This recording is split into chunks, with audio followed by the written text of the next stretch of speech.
Baba Akintoye àti Olóyè Igboho are the leaders in the struggle.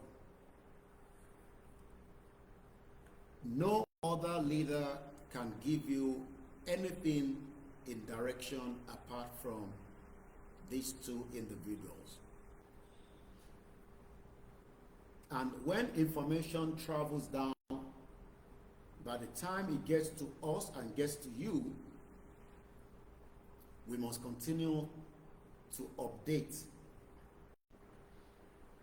In the 30th of May, and I believe most of us were expecting that we will go ahead as we have been told with our rally this month. But that does not mean anything if it has not happened yet. Biba Bakito Solano. Unfortunately, I access the video anymore because, like I said, the World Media YouTube channel seems to be down at the moment. I don't know what the problem is. But I believe me, majority of us have listened to Baba Akintoye yesterday when he came out. Tawaba Gugu Wasoro. And we are grateful to have him alive because he is a man of honor and dignity. Could they see in Baba Akintoye fi sọ ju pé let us not give ourselves out for those that are our enemies. The major part of our enemies are the politicians, Tojamo Yoruba, and they're not interested in having a country. That's the fact, whether you like it or not. Tolóṣèlú kan bá sọ fún yín pé àwọn ní interest pé kí Yorùbá dá dúró, irọ́ ló wà ńbẹ̀. They're not interested. What they want is that Nigeria should still remain one under the fraudulent amalgamation. And that is what Baba Akintoye is trying to challenge. And by challenging that, he has taken us 5 years. Àwọn kan ló ti pẹ́, àwọn kan ní kò tí pẹ́, àwọn kan ní kò tẹ̀lé bọ́ sí. But one thing I love about Akintoye and Igboho is that they are very determined individuals. Out of all the obstacles Toti face, the biggest obstacle for me is that they are currently in exile. Àwọn méjèèjì. Some of you don't know what it means to be in exile. Kò ń ṣe pé wọ́n ọ̀rọ̀ oúnjẹ jẹ, wọ́n ọ̀rọ̀ mímú, àbí wọ́n ọ̀wọ́ òkè níbi tó wà. Ìtọ́jú wà fún wọn, àwọn méjèèjì. But the fact that they are still in exile, àwọn kọ́ ló máa kọ́kọ́ jẹ́ ẹni tó máa wà ní exile. When we look back in the history of mankind, our ẹ̀dá ènìyàn, and when you are fighting for something that is as important, tó ṣe pàtàkì, tó ṣe kókó, bí ìrìn àjò tá gbé dání, you are likely to be in exile at some point. That's tó bá jẹ́ pé wọ́n rí ẹ pa. So going back to ẹ̀yin tẹ́ ṣe ń doubt bóyá Baba Akintoye mọ̀ tán sọ, or bóyá by the time Baba Akintoye send message síta, àwa tá wá deliver message yẹn àmọ́ tá ń sọ. Bàbá jáde lánàá láti wá clarify ọ̀rọ̀ yẹn again. Pé kò àwọn tí jáde wá sọ pé a ṣe Yorùbá nation mọ́. That is number one thing that we must hold very well. Bó bá jẹ́ kí bàbá ti jáde pé a ṣe Yorùbá nation mọ́ o, kólúkálukú máa lọ́lé ẹ̀, then we can start questioning the man and say maybe he has dementia. Ọlọ́run tí ṣe bàbá tiwa bẹ́ẹ̀. Bàbá yóò ní dementia and there is nothing wrong with it. Kéèyàn tó lè dé stage tí Baba Akintoye dé lálẹ́ tó ń pè ní 90 years old, kò ń ṣe age kékeré. Age tó jẹ́ pé ó need a lot of support. Àìmọye àwọn tó bàbá tó jẹ́ pé wọ́n ti weak even in their age. So for the fact that Ọlọ́run ṣì bá wa lọ́rọ̀ ẹ̀mí bàbá yẹn, ká dúpẹ́ fún Ọlọ́run àtàwọn tó nílẹ̀ Yorùbá pé a ṣì lẹ́ni tí a lè máa point tí Tinubu bá rí gbogbo àwa báyìí nísìn tó bá tẹ̀ ní kankan tó fẹ́ ṣe fún wa bí ìkà tó bá ṣe ń wo ti bàbá Akíntóyè bóyá ó kọ̀ lè wò ó pé the age of the man, ẹ má bínú ẹ pé Yorùbá mi is not very good as many people ọjọ́ orí bàbá yẹn, but Tinubu lè má tẹ̀wọ́ ọjọ́ orí bàbá yẹn and might probably say he doesn't give a toss. Bàbá wa confused, mo dẹ̀ fẹ́ káwa náà wà confused. Bàbá ti wo the pros and the cons of báwo la ṣe máa gba country wa before he got involved into this Yoruba Nation movement. Pẹ̀lú àwọn tọ́jọ́ bẹ̀rẹ̀ as cabinet, some of them decided that ọ̀nà tí bàbá yìí fi gbà kò lè work. Àwọn kan wà wọ́n expect pé the reactions of people, àwọn wo ni people, the indigenous people, àwa ìran ọmọ aládé, àwa ọmọ Oòduà tá à ń pera wa lọ́mọ Yorùbá, and I don't want us to be confused. Pẹ̀lú ọ̀rọ̀ Ọ̀yọ́ kan ní Yorùbá, Ilé Ifẹ̀ kan ní kíní, all that is a confusion because like I said, bàbá yìí ti kọ̀wé kó tó bí púpọ̀ nù wa. My birthday is tomorrow, which is May 31st. It's not the reason why I'm sitting here. Bàbá ti ń kọ̀wé kó tó bí mi ní 1978. Bàbá ti ń draft pé Yoruba people as far back as 1977. Ìwé náà ló padà wá jáde tí èmi wá gbé dání. Wọ́n ì tí bí mi. So ìwọ tí o wá ń disrespect pé bàbá yìí ò mọ tó ń sọ by giving yourself headache pé bàbá tí wọ́n sọ pé rally tó jẹ́ kó wáyé kò tí wáyé. Bàbá yẹn ò mọ tó ń sọ. Bàbá mọ tó ń sọ. Bàbá kó tó di pé ó wà involved nínú pé ó change mind ẹ̀ pé Nigeria ò lè work. Ó ti wo gbogbo pros and the cons of Nigeria pé ìlú táwọn fẹ́ jẹ́ kó work ní ìgbà táwọn wà ní Second Republic, because Baba was a politician. He was a senator before in Nigeria in the Second Republic, and the fact that politics tó ń ṣe nígbà yẹn, politics to work and make the country to progress, òun ló gbé dání. But àwọn tọ́jọ́ ń ṣe politics yẹn níjọ́ náà lọ́hùn tó ń pè ní the North, àwọn ò ṣe anything to make Nigeria to go progression. They were literally doing the opposite. Òun ni kò ṣe ní impact lẹ́nìí. Impact tí kò bá mú jáde, it would have been the Black Africa or whatever they're calling it. But later, kò ṣe pé àwọn bàbá yìí náà mọ̀ pé Nigeria kọ́ ni Nigeria, it is a Yoruba land. But they were hoping that they can push it forward to achieve something out of it. Pẹ̀lú àwọn bàbá Awólọ́wọ̀, even àwọn Biafra, I've watched a lot of their comment on Baba Awólọ́wọ̀, especially during the Biafra war, because àwọn náà celebrate Biafra Day lẹ́nìí in terms of their fallen heroes. But the fact that tí kò bá ń ṣe pé Britain kó gbogbo àpapọ̀ in the first place, kò likely pé ogun Biafra máa wáyé, mo fẹ́ ka dìyẹn mú. Kò likely pé a máa ní any relationship ju pé a kò máa gbọ́ pé ìlú kan ń bẹ níbẹ̀ yẹn, tó bá wá wùn wá la máa lọ síbẹ̀.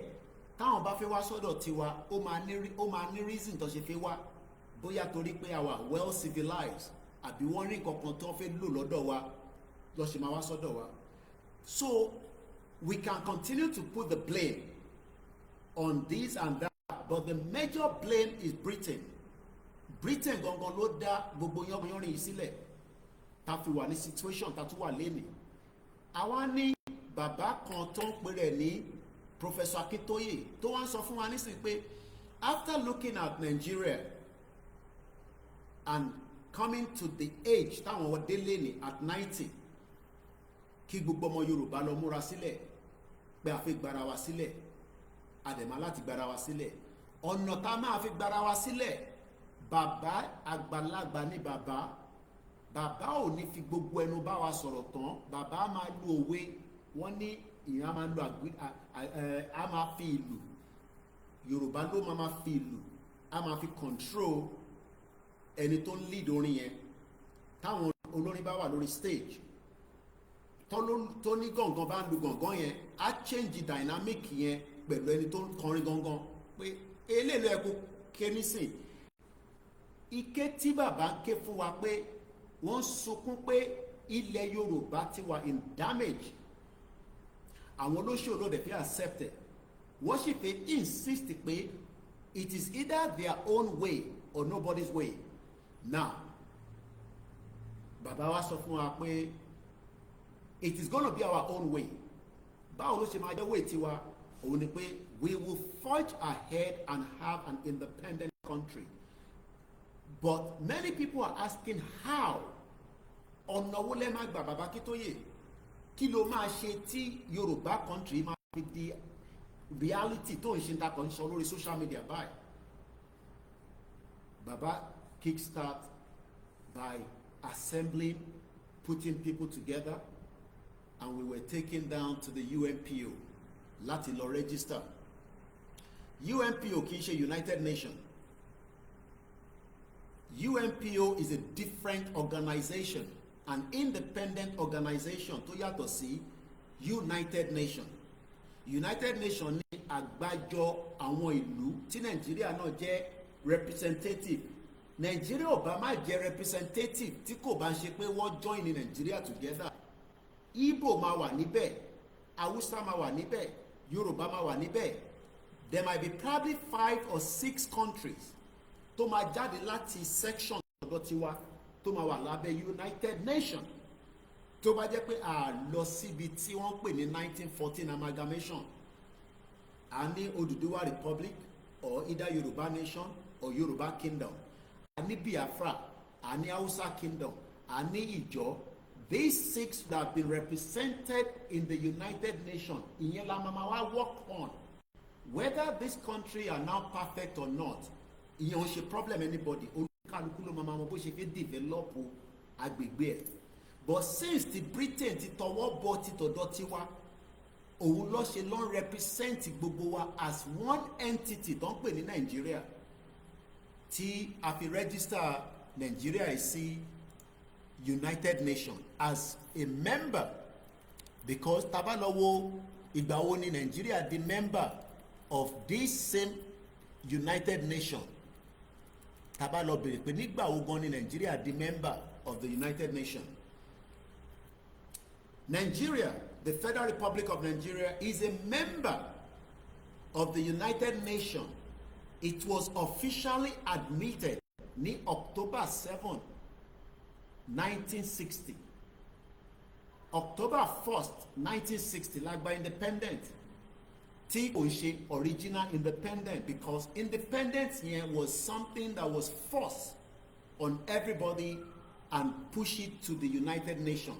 Tó bá jẹ́ pé Britain ò kó gbogbo àpapọ̀ ní 1914, we would be talking about Yorùbá ti wà nínú United Nations even before 1960, because àti exist. But tá bá lọ wo ìgbà wo gangan ni wọ́n dá United Nations sílẹ̀. When was United Nations itself, the body? When was UN founded? United Nations. United Nations was founded in 1945. Ìran Yorùbá ti exist before United Nations. United Nations was formed in 1945.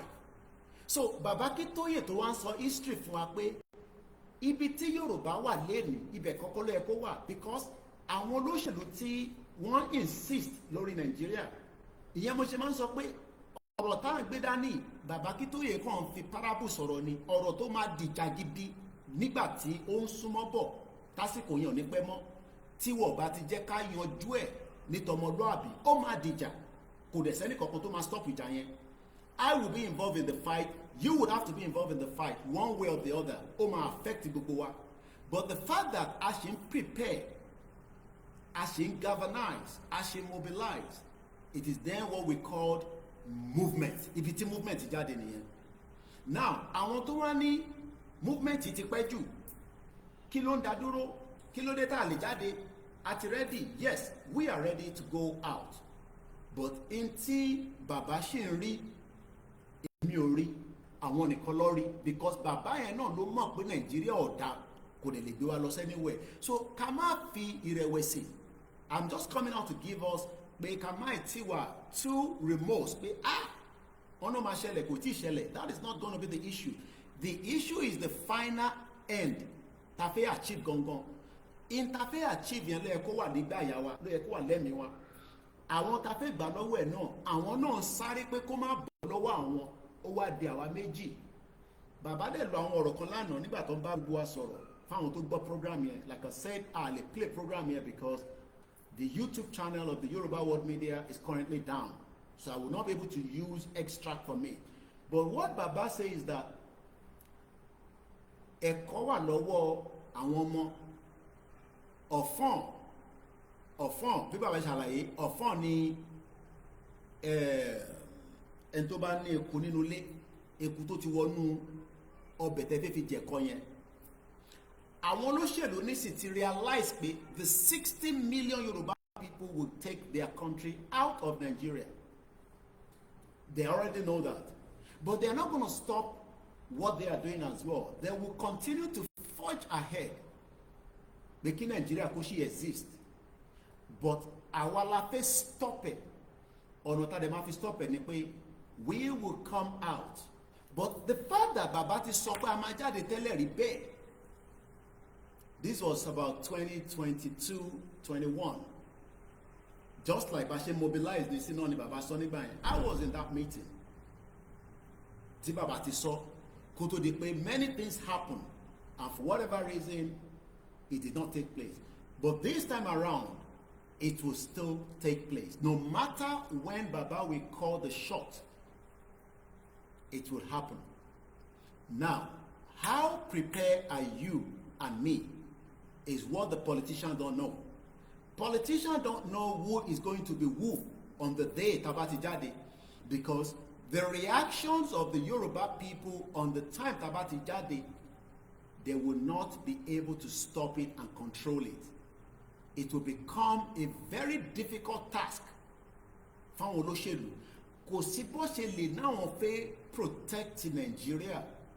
Nigeria fúnra ẹ̀ máa fall apart because many things is now showcasing the negative part of Nigeria outside, even though the Western world are still defending Nigeria. And you know why I say that? They are defending Nigeria because tó bá jẹ́ pé wọ́n join gbogbo àpapọ̀, the case of Simon Ekpa will not be happening in Finland. Adeyinka grandson will not be held in London for whatever offenses. People will not be talking to us and say we are secessionists, we are terrorists, we are doing treasonable offense on our ancestral land. Tí Britain wá kó wa lẹ́rú for many years, and after tó kó wa lẹ́rú tán, in conjunction with àwọn balẹ̀ Yorùbá náà ni, because kò ń ṣe pé àwọn Britain nìkan ló kó wa lẹ́rú, tàbá kan sọ pé Britain kó wa lẹ́rú, àyè sọ̀rọ̀ ni. Our king were involved in the slave trade. I was in the museum in Liverpool. Our kings, àwọn balẹ̀ Yorùbá were involved in the slave trade. The fact there remains is that what are we going to do láti resolve gbogbo issue? Are we going to resolve it with election? Are we going to resolve it because Tinubu is there? No. We can resolve it by everybody going back to their own ancestral land. Káwa lọ develop it how we want it and the way we want it to run. But tí olóṣèlú bá insist after tí Baba ti bẹ̀ gbogbo wọn, and the final letter that Baba wrote to Tinubu, and they still want to go ahead and say àwọn fẹ́ Nigeria, then everybody should go and prepare for war. Ogun la fi lọ jà nìyẹn. There's no àní kankan níbẹ̀, kò ilé ìránṣọ́rọ̀ àfẹ́lọ jáde fúnra à ń lọ jà ní o, à ń lọ jà gidi. I am saying this is not from Baba Akintoye or Igboho, because I don't want you to misquote me again, because some things I will say that àwọn lọ sọ, but pé àníjà yẹn ẹ lọ tutù ẹ̀ dànù. The fight to save ourselves is either we do it today or we are cowards and we will never achieve it again. Baba will be with us, but he's not going to be with us for a very long time. Baba ò tún lè rí 90 years ò kankan mọ́ àfi tá a bá ń parọ́ fúnra wa. à ń bẹ Ọlọ́run pé kí bàbá yẹn pẹ́ kọ́lọ́n fún ní 20 years but the fact is that èmi àti ẹ la máa jàjà yìí o èmi àti ẹ la máa jàjà yìí àwa táwa below the 70s àwa tó bí ní 1970s 71 72 73 ṣẹ́rí gbogbo àwọn tó bí ní 1960 àwọn yẹn ti fail wa they are not going to give you anything and these are our governors gbogbo wọn ló ń gbádùn ayé wọn tẹ́ bá lọ gbọ́ age wọn I gave you their age in one of my broadcasts gbogbo wọn yẹn pátá they are one Nigeria to the core and they will die as one Nigeria just like Obasanjo but ṣẹ́rí àwọn àtàwà ní 1970 like I am in my own 1970 or 1978 me. Tomorrow is my birthday. It's either we die to save the next generation or this same set of people will hand us over back to the Western world and we will all have to either be slaves forever or nothing comes out of it.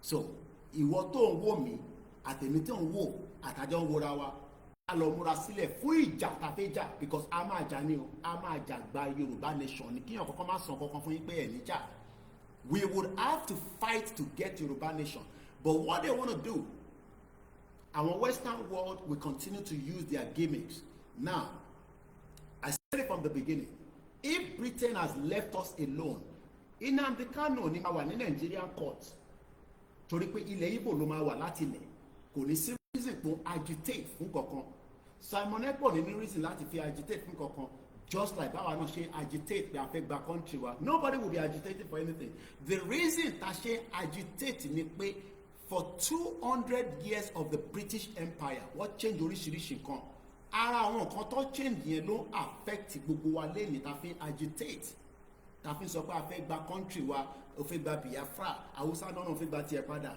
and all this is happening if everybody has been left the way they are bẹ́lẹ́dùmarè ṣe dá wọn a lè máa sọ pé òkè eléyìí perfect eléyìí perfect a máa yọ síra wọn a fẹ́ constitution eléyìí la fẹ́ a níwà under the same bracket táwa ń mí síra wa nínú tó wá ń di issue mọ́ wa lọ́wọ́ issue yẹn nísìn àwọn fẹ́ solve pẹ̀lú election Nigeria kò ṣe solve àfi tá a bá ń parọ́ fúnra wa you cannot solve this problem because United Nations gan ọ̀dàgbà tó ilẹ̀ Yorùbá United Nations like I said was formed in 1945 Nigeria fúnra rẹ̀ was only into United Nations on the 7th of October 1960 now what is the game plan how is this exit going to happen everybody wants to know the details you cannot know the details because if you know the details you are going to be defeated you will be defeated before you get to the front line of your exit àwọn kan ti try ẹ̀rí tí wọ́n ní wọn ní lọ eventually after a lot of crises one of those countries is what we called the Republic of Ireland. Ireland was also fighting the same fight. Báwọn fẹ́ dá dúró. Àwọn fẹ́ dá dúró gẹ́gẹ́ bí country. But Britain never wanted them to gain their independence. A lot of us think that if we continue to speak grammar, ó máa fún wa ní country. If we get it right, ó máa fún wa ní country. We are looking for perfection to get Yoruba nation. We are looking for perfection to get Yoruba nation. No. Because nígbà tó fi wá gba country yẹn náà tó fi sọ di Nigeria, àwọn náà get it right. Kò ṣe pé jọ́ kan ló get it.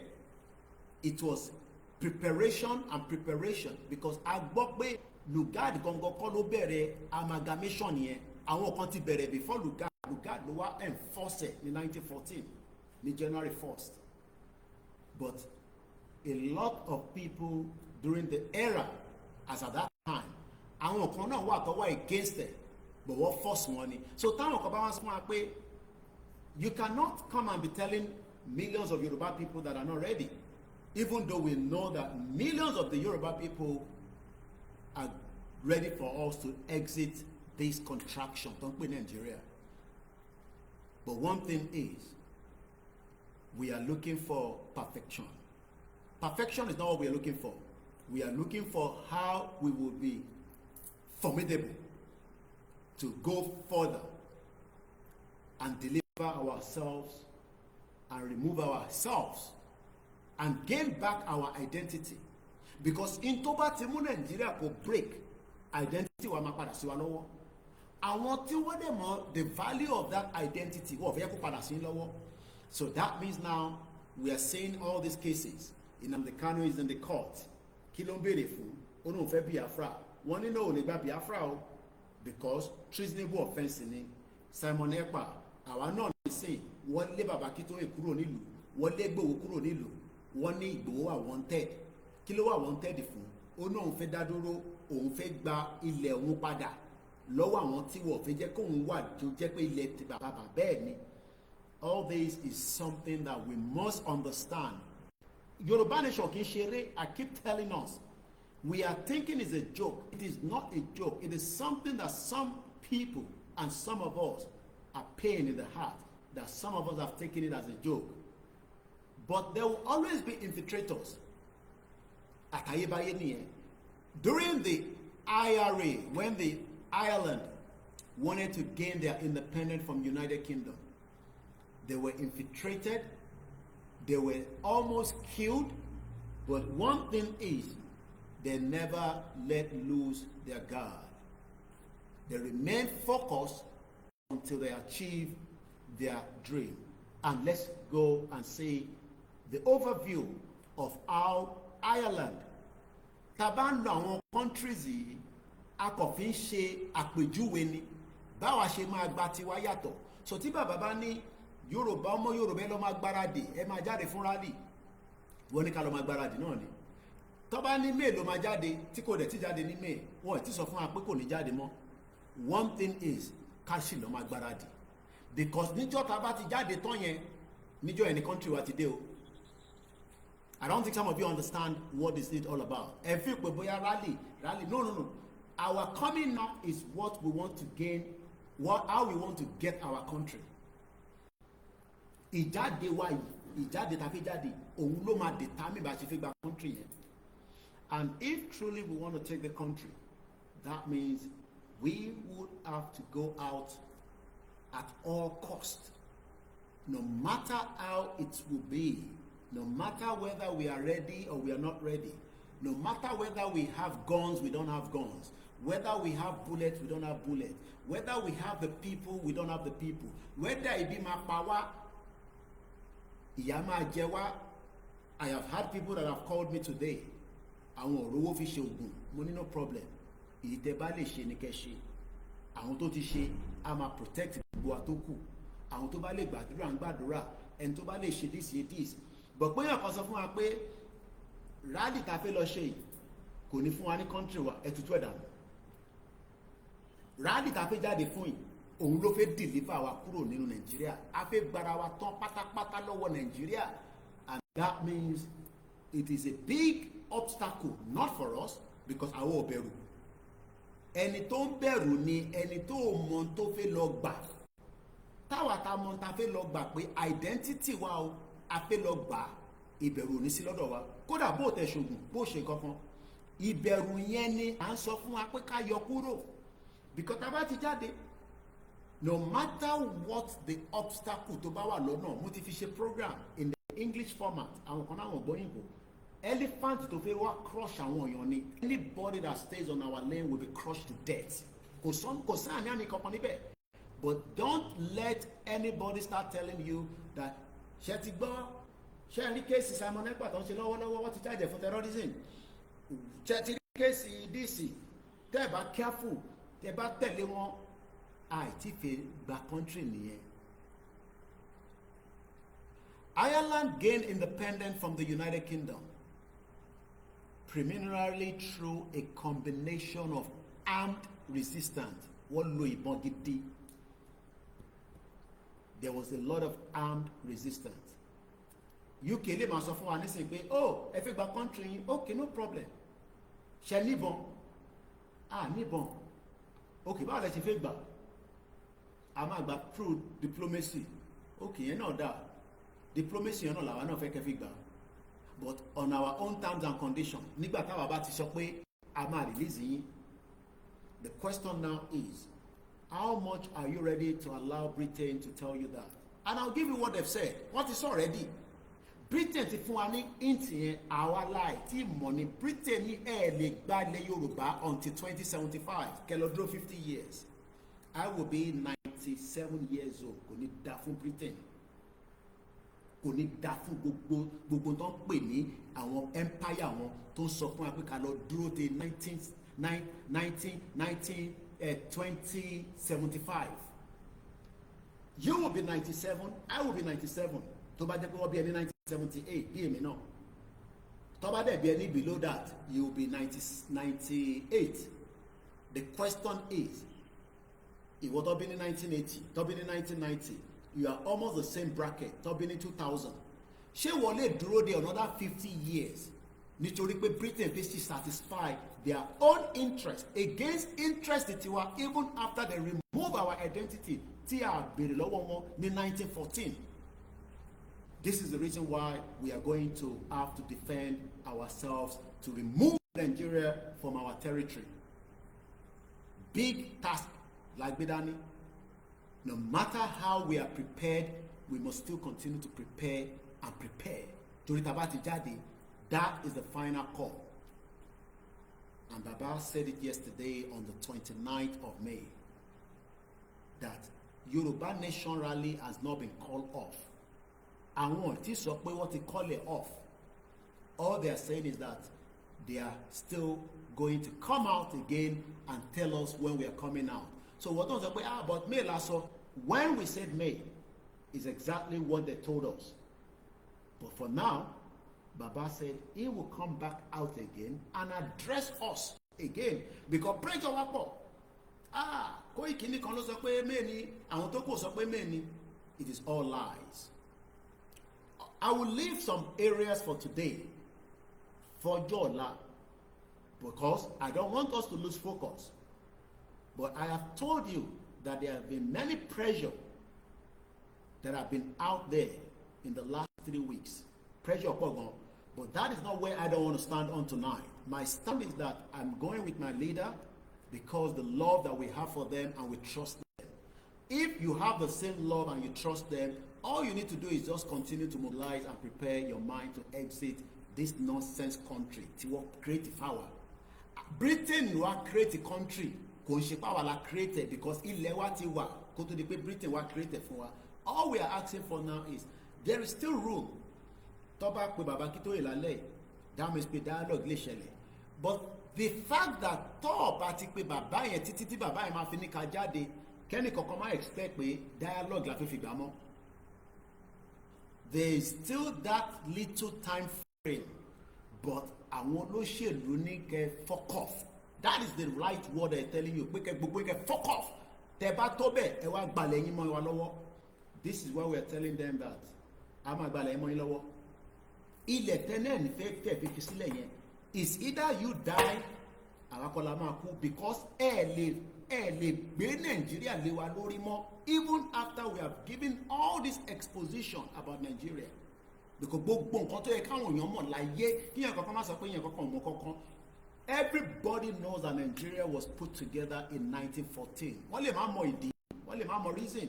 But the fact that àwọn bàbá kan ti sọ fáwọn ọmọ wọn tẹ́lẹ̀ pé nǹkan báyìí là ń jẹ́ tẹ́lẹ̀ gbogbo palaces ló mọ̀ yẹn. Tẹ́ ẹ̀ bá àwọn tó bá gbọ́ ẹni kọ́ lọ bá wọn kọ́ lọ bá gbogbo àwọn ọba tó wà ní àdúgbò wọn ní state wọn káwọn ọba wọn sọ fún wọn ṣé bíbá ló ń pè ní Nàìjíríà tẹ́lẹ̀ ọdún wo ló bẹ̀rẹ̀ sí pè ní Nàìjíríà ọba tó bá ti mọ̀ kọ́ yọba yẹn kúrò lórí oyè because ọba gbọ́dọ̀ mọ tó ń jọba lé lórí kò ń ṣe Nàìjíríà ló ń jọba lé lórí ní before 1914 ilẹ̀ Yorùbá ló ń pè bẹ̀yẹn ilẹ̀ Oòduà ló ń pè bẹ̀yẹn and they cannot continue to deceive us after we have given all these reasons that ìdí tá a ṣe fẹ́ jáde kúrò ní Nàìjíríà kò ń ṣe torí Fúlàní I keep telling you tẹ bá ń sọ pé Fúlàní wà nùgbò yín lẹ́sẹ̀ gba Yorùbá nation you are bloody wasting your time our identity that has been stolen láti fi kúrò ní Nàìjíríà àkọ́kọ́ gbọ́dọ̀ gba tá a bá gba identity wa àwọn ọmọ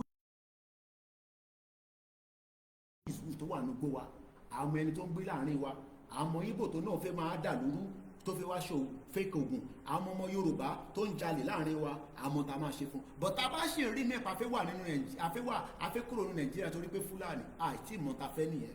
Let's go back and see how Ireland gained their independence from the United Kingdom. Mo kí gbogbo alẹ́ nǹkan say very good evening. Ireland gained the independence from the United Kingdom primarily through a combination of armed resistance. Britain mọ̀ pé ìbọn làwọn Ireland fi bá wọn jà àti oríṣiríṣi àdó olóró tó ń pè ní bomb.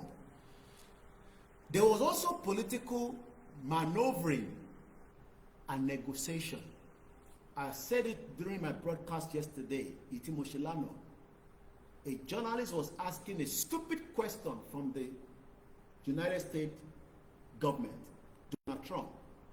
Donald Trump wá ní torí ẹ̀ bá pé torí orí ò pé ni torí ẹ̀ bá pé wàá mọ̀ pé Amẹ́ríkà ti dẹ́ kóhun tó dé bíbá 6 months nǹkan kan ṣẹlẹ̀, òun wá lọ gba $14 trillion investment wá sínú Amẹ́ríkà, ó wá ń bí òun pé òun gbé tariff lọ sókè, òun gbé wá sílẹ̀. The question is, are we still going to negotiate? Yes, there is still room for negotiation. No matter how we are feast, tẹ́mi wá wà pé a máa lọ dàrú ni, there must be room for negotiation. Is there ongoing negotiation right now? The answer is no. Gbogbo ẹni mo fi bá yín sọ, kò sí negotiation láàrin bàbá wa àti federal government, even though wọ́n ti kọ lẹ́tà sí Tinubu. That means pé Tinubu is still adamant, even whether he cares about his health. He will survive before 2027. He will die before 2027. He will be alive till 2031. He doesn't give a fuck about any one of that. Emma Binu, if I'm using this word. That is the way you can understand it. Tinubu doesn't give a monkey about you and me. Tinubu is more concerned about how he can bring himself back to power in 2027, and we would have to challenge that. Because Tinubu kọ́ lórí ilẹ̀ Yorùbá. Ilẹ̀ Yorùbá ò kìí ṣe ilẹ̀ bàbá ńlá Tinubu, ilẹ̀ gbogbo wa ni, gbogbo wa lájọ ní. Kọ́ tètè lọ sọ fún Tinubu bẹ́ẹ̀ pé ìwọ ni kọ́kọ́ lórí ilẹ̀ Yorùbá. Tó bá dẹ̀ rò pé òun máa wá lo Nigerian force lé wa lórí, things will have to be destroyed and himself will have to run away from Nigeria, because ìyẹn ni bàbá Akíntóyè ṣe sọ fún pé ṣó rántí? It has been like that before.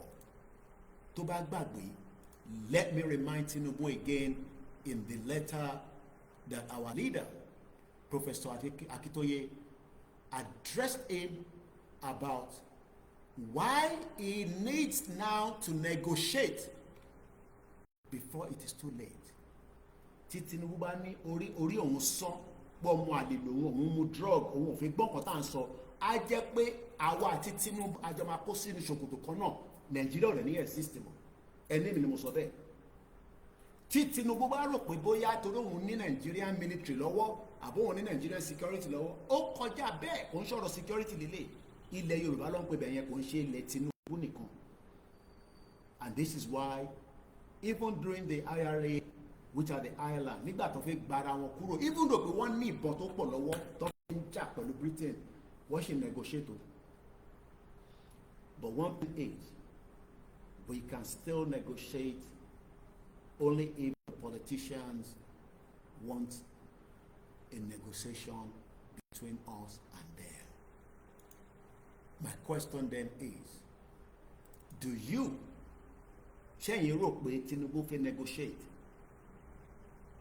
As I speak in the 30th of May 2025, aago méjìlá fi lọ lù at my own zone, time zone. Tinubu is not still ready to negotiate for Yoruba to exit. And this is how Baba Akitoye addressed him at the second part of his letter. And it goes like this. Your Excellency, in your exalted position as the President of Nigeria and a major factor in today's international order, you know very well that self-determination is a right, an inalienable right. Tinubu ò kì í ṣe Buhari. Tinubu gbé ní UK, ó gbé America, ó kàwé, ó nímọ̀, kò lè sọ pé òun mọ̀ tán pè ní self determination, kò dẹ̀ lè sọ pé òun mọ̀ pé ilẹ̀ Yorùbá ti exist before Nigeria, because gbogbo wọn lè máa pretend báwọn ọmọ wọn mọ̀. Kò ń ṣe pé àwa la ṣe máa sọ fún Tinubu. Tinubu wà aware, but Tinubu is also using Nigeria not to enrich himself, to save the agenda of Britain for 2075.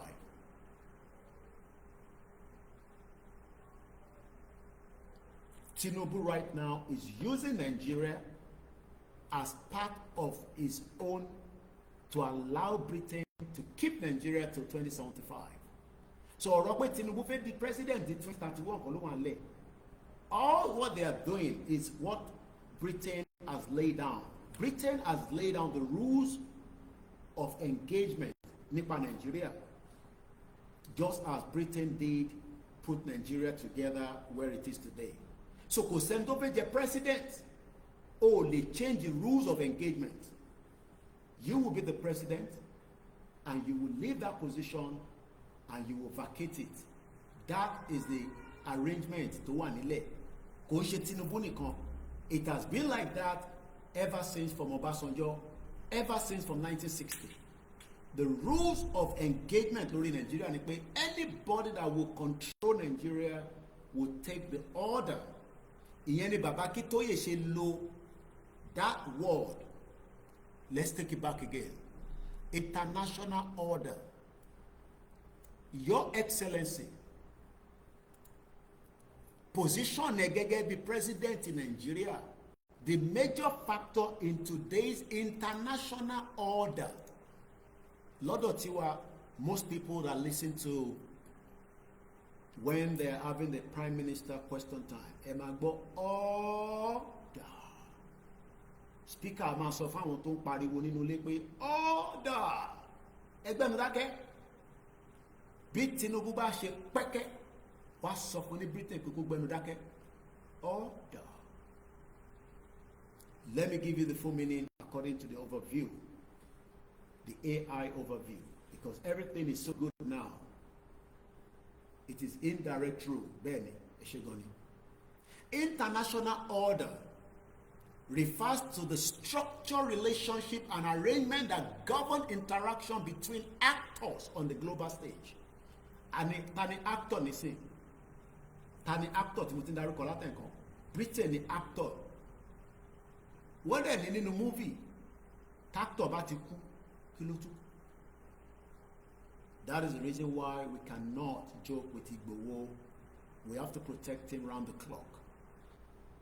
His protection has to be round the clock with everything. A gbọ́dọ̀ fi media protected. A gbọ́dọ̀ fi spiritual protected. A gbọ́dọ̀ fi owó protected. A gbọ́dọ̀ fi gbogbo nǹkan protected, because tí Igboho bá ti kúrò nínú movie, that is the end of the film. Ààrẹ ní kankan tó lè jáde láti ìgbà tí Igboho ti wà ní exile tó fi àyà lọ síta pé èmi lọ́mọ Yorùbá tí mò ń lead Yorùbá nation. Ó yẹ máa bọ̀. Gbogbo àwọn tó náà wọ́n ṣe, gbogbo wa láti rí result wọn. They are working as Nigerian actors but using Yorùbá as a gimmick. Àti rí ẹni tó náà máa wọnú palace ọba, òun máa lọ gbé ọba jáde báyìí. Àti rí tó ti káàkiri oríṣiríṣi.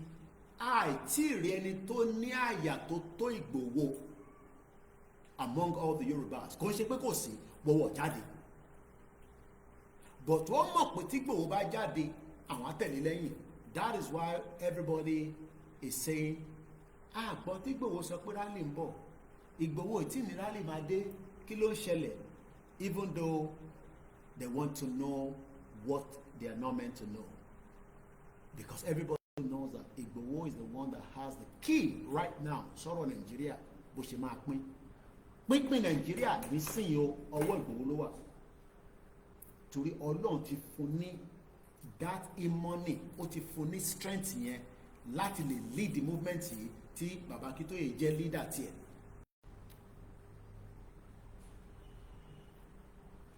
Let's go back. International order. International order refers to the structure, relationship, and arrangement that govern interaction between actors on the global stage, including states like Nigeria, international organizations and the non-actors. It encompasses the rules and the norms and the institutions that aim to establish a system of predictability and stability in international relation. Kí ni wọ́n try láti sọ mẹ́rin ni pé now púpọ̀ nù yín fẹ́ Yorùbá nation, but ẹni tá a fẹ́ bá sọ̀rọ̀ tó ń pè ní Tinubu tí bàbá ń kọ lẹ́tà sí international order ló follow. Àwa la fẹ́ break international order yẹn because àwa ò follow Britain, àwa tá wà lábẹ́ bàbá Akíntóyè. Torí tó bá yẹ pé bàbá Akíntóyè náà follow Britain ni bàbá Akíntóyè ní jáde fún òun fẹ́ gba Yorùbá nation. Tó bá jẹ́ pé bàbá Akíntóyè náà àtolóyè Ìgbòho tí wọ́n bá follow international order wọ́n tó bẹ́ẹ̀ kọ́ máa náà fẹ́ gba Yorùbá nation fún wa. Now all the politicians are following the same protocol by using Nigeria that is not in existence before 1914, because the rules of engagement ni pé everybody tó bá ń ṣe pé Nigeria ló ń ṣe tó fi represent Nigerians ó lè dá ṣe fún rẹ ó máa gba order ni. Àwọn báńkọ́ mo ti sọ fún yín tí ọba kan bá jáde tó bá sọ fún mi pé òun ò follow the rules of engagement láti Buckingham Palace ó gbọ́dọ̀ lè jáde, kò ń ṣe pé ìtọ́nà máa sọ fún mi pé wọ́n ń ṣe lábẹ́lẹ̀. They have to come out physically and speak to the world and let the world hear their voice, because ancestral home wọn ni àwọn ọlọ́ni ilẹ̀ yẹn. Ancestral home wọn ni bóyá àwọn bàbá ńlá wọn kan ti wá ṣe àṣìṣe àtàwọn ìyá ńlá wa kan tó ṣàṣìṣe tó fọ́ọ̀sì ilẹ̀ yẹn fún Britain. àmọ́rú àjọṣepọ̀ tó ṣẹlẹ̀ in that century, àmọ́rú àwọn ètùtù tó ti gbé. Many things has happened during that era. àìmọ̀rí oríṣiríṣi nǹkan tó ti ṣe sílẹ̀ Yorùbá pé okay, let me give you an example. Why do you think America has a cordial relationship with Saudi Arabia? Who knows? The reason why America continues to support Saudi Arabia is because Saudi Arabia has what America needs. Saudi Arabia will destroy America within 10 seconds. But America assures Saudi pé any day, anytime, we will give you all the protection that you need. But all you have to do is, ṣẹ́rí dọ́là wa ẹ má jẹ́ kó fọ́. Let's maintain the dollar and use that to run the world. And that is why the world now is looking into whether they can continue with the dollarization. It might take some time. Saudi ló back America lórí ọ̀rọ̀ dollar. I don't want to go into that too much. Let's go back to the letter tí Baba Akíntóyè kọ. I've given us the background of international order. But àwọn kan náà béèrè, what is an example of international order with a question mark? The World Trade Organization tó ń pè ní WTO, àwọn olórí burúkú, àwọn tó sọ gbogbo adébí tá a wà lẹ́nìí. Because order yẹn sì ń wá látọ̀dọ̀ tiwọn. WTO, IMF, World Bank. Ẹ rí pé nígbà tí Donald Trump dé, America left what they called the WHO. Kí ló dé tí America ṣe fi WHO sílẹ̀? Let me take you back to when Donald Trump, the first part of executive order tí Donald Trump ṣe nígbà tó dé ni pé because America non take a position pé they are a sovereign state and they can do what they want to do without all this fuckery organization, don't put our organization.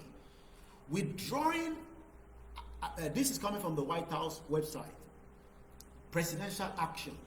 Withdrawing the United States from the World Health Organization. The question is,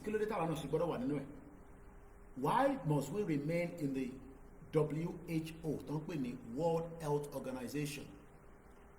Withdrawing the United States from the World Health Organization by the authority vested in me as the president by the Constitution and the laws of the United States of America. It is hereby ordered.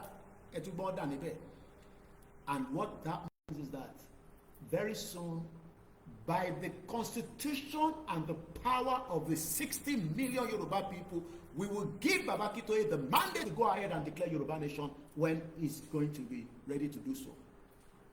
Àwa la máa fún Baba Akintoye ní order yẹn kó go ahead and declare Yoruba nation so that we can leave Nigeria.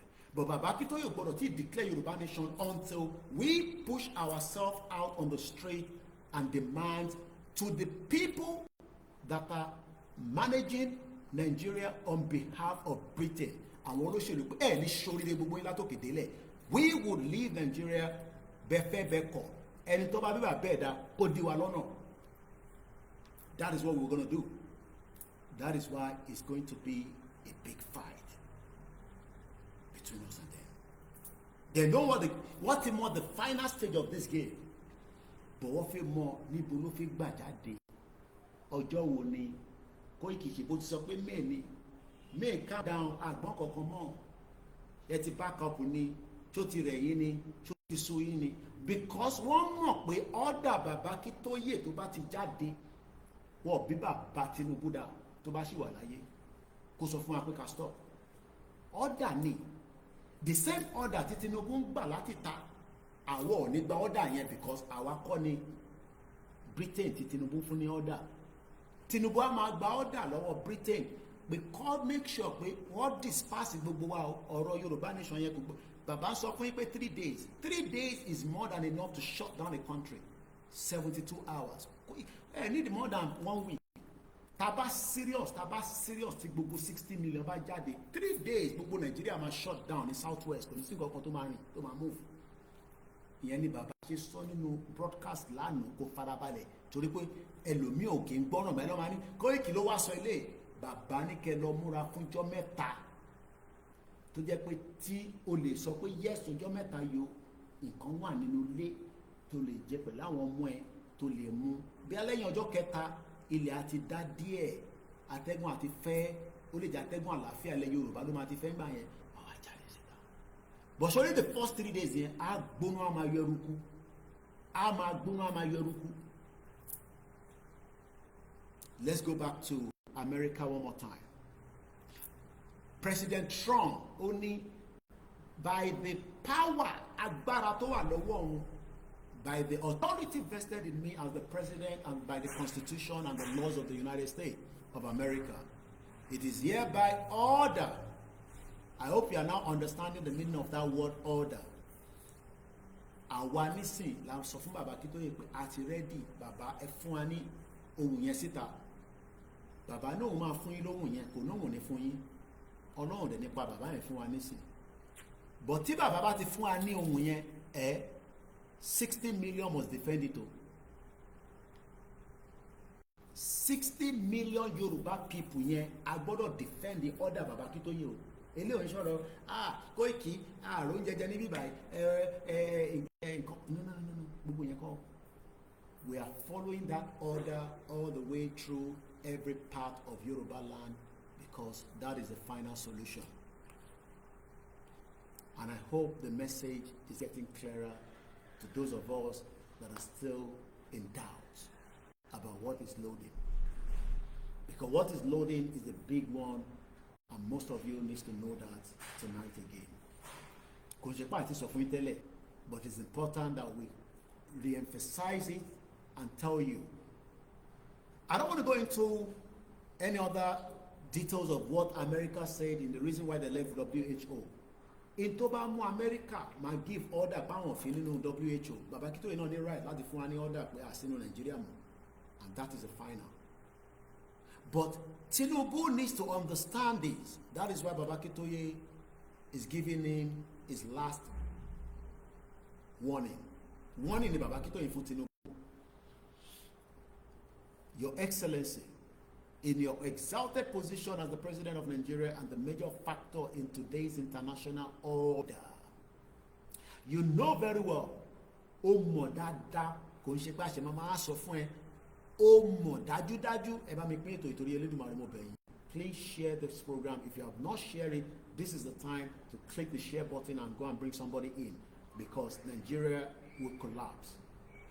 We, the Yoruba, will be the one to collapse Nigeria. Igbo lè ṣe, gbogbo ariwo tó ń pa Biafra yẹn wọ́n ò lè ṣe délẹ̀, àwa la máa gbé délẹ̀. I'm telling you that the Biafra will go behind us. They know that. Gbogbo hihi tó ń ṣe yẹn, they can't. They know that because they know the power that the Yoruba can do to bring down Nigeria. But the same other part of the Yoruba that are just 1% don't tell Tinubu, they think that they can crush the remaining 99%. But if it crush you, we want to say it when we come out on the street of Yoruba land. Cut try it.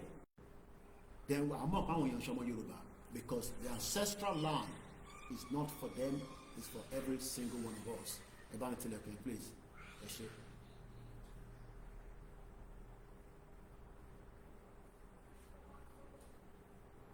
Your Excellency, your exalted position as the President of Nigeria and a major factor in today's international order. You know very well that self-determination is a right and an inalienable right of all indigenous nations of the world.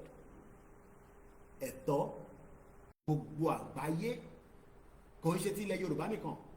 And I'll be telling you about Togoland or Western Togoland. I'll be giving you some updates as they are also part of the UNPO.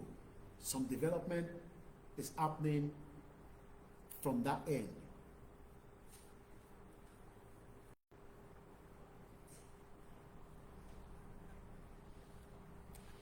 International community. You know that these inalienable rights, ẹ̀tọ́ ènìyàn yìí, ìwọ Tinubu, are enshrined in the laws of international community. Ó wà lófin àgbáyé. And spelled out, wọ́n kọ sílẹ̀ dáadáa, kò ṣe àní-àní, ó wà spelled out properly. Ó wà spelled out properly. Báwo ló ṣe wà spelled out?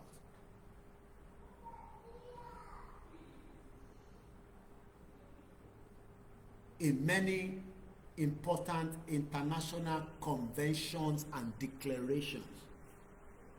Tó kọ sílẹ̀ convention ni àwọn kan tó ti kọ síta pé òfin yìí o, international law yìí o, Nàìjíríà náà wà embedded o, àwọn ọmọ Yorùbá wá fẹ́ lò. Tinubu ò lè sọ pé òun ò mọ̀ nípa ẹ̀. Tó bá náà òun mọ̀ kó lọ gba àwọn lọ́ọ̀yà kó béèrè lọ́wọ́ AGF tó kàwé jùlọ ní law, kó pe Yẹmí Ọ̀sínbàjò, Senior Advocate of Nigeria, kó pe Afẹ́ Babalọ́lá kó tètè máa ṣàlàyé fún, because the Yoruba people want to have their country back.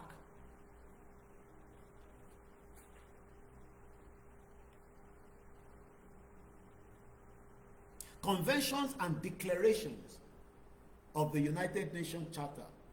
Tabakon ló gbogbo ilé pé a kàn lò pé because of the diplomatic part of this movement. Because tabani agbeyewo ilẹ̀ Yorùbá dàgbà ju United Nations lọ. We are older than United Nations.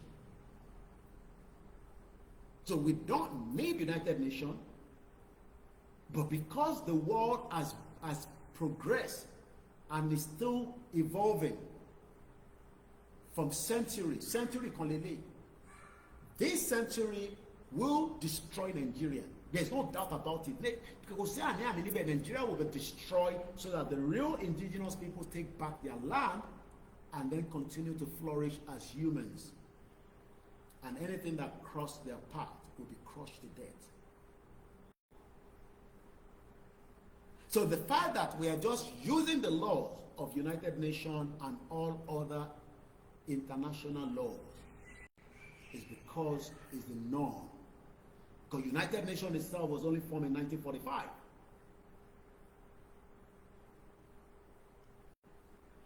The International Covenant on Economic, Social and Cultural Rights, Morika Biesi Oni of Ife, representing Nigeria on cultural rights, when it should be representing Yoruba land. Because Igbo no one represent in Nigeria. The same Fulani that are killing your people, Tane Onilo represent.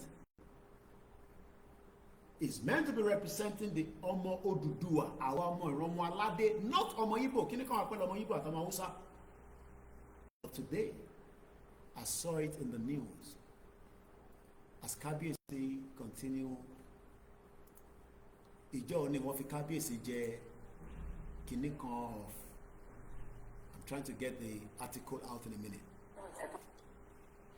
We saw Kábíyèsí, the Ọọ̀ni of Ifẹ̀, the Ọ̀jájá II, Bàbá wa Dáadáa, as they continue to travel around the world using Nigeria on our Ọmọ Odùduwà.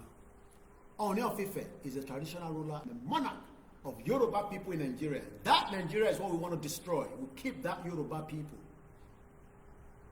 And this is what we're saying to Kábíyèsí and all others Kábíyèsí across Yoruba land. Àwọn ọmọ yìí máa jáde on the order of Baba Akintoye very soon. And we pray that your blessing will come with us. If you do not give us your blessing, it will be something that will be in the history of your people for a very long time. How they are going to forget, I don't know, even if they have to forgive.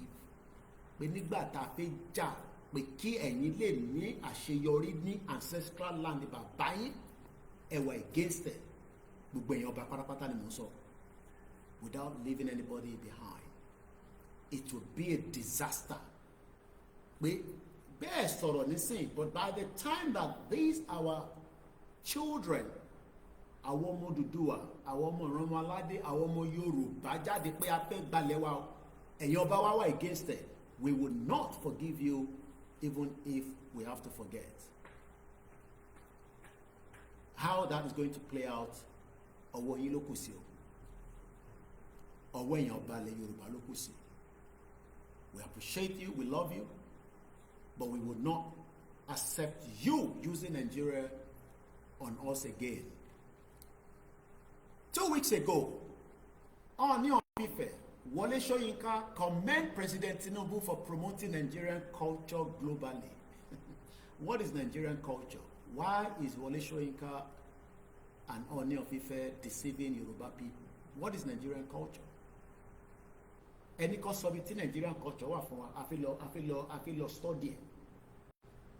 Ẹni kí wọ́n sọ bí tí Nigerian culture wà fún wa o, èmi Ọláyọmí Kóìkì, màá lọ study ẹ̀, even if it's going to take me 3 years. That is one of the biggest fraud that Britain cooked. And our monarchy and our professor are using that gimmick on us. We can no longer tolerate that. I've been getting signal that it's already my birthday, 31st of May. But I'm already in the middle of my program, and I believe the only birthday I can wish for is for us to have our own independent country.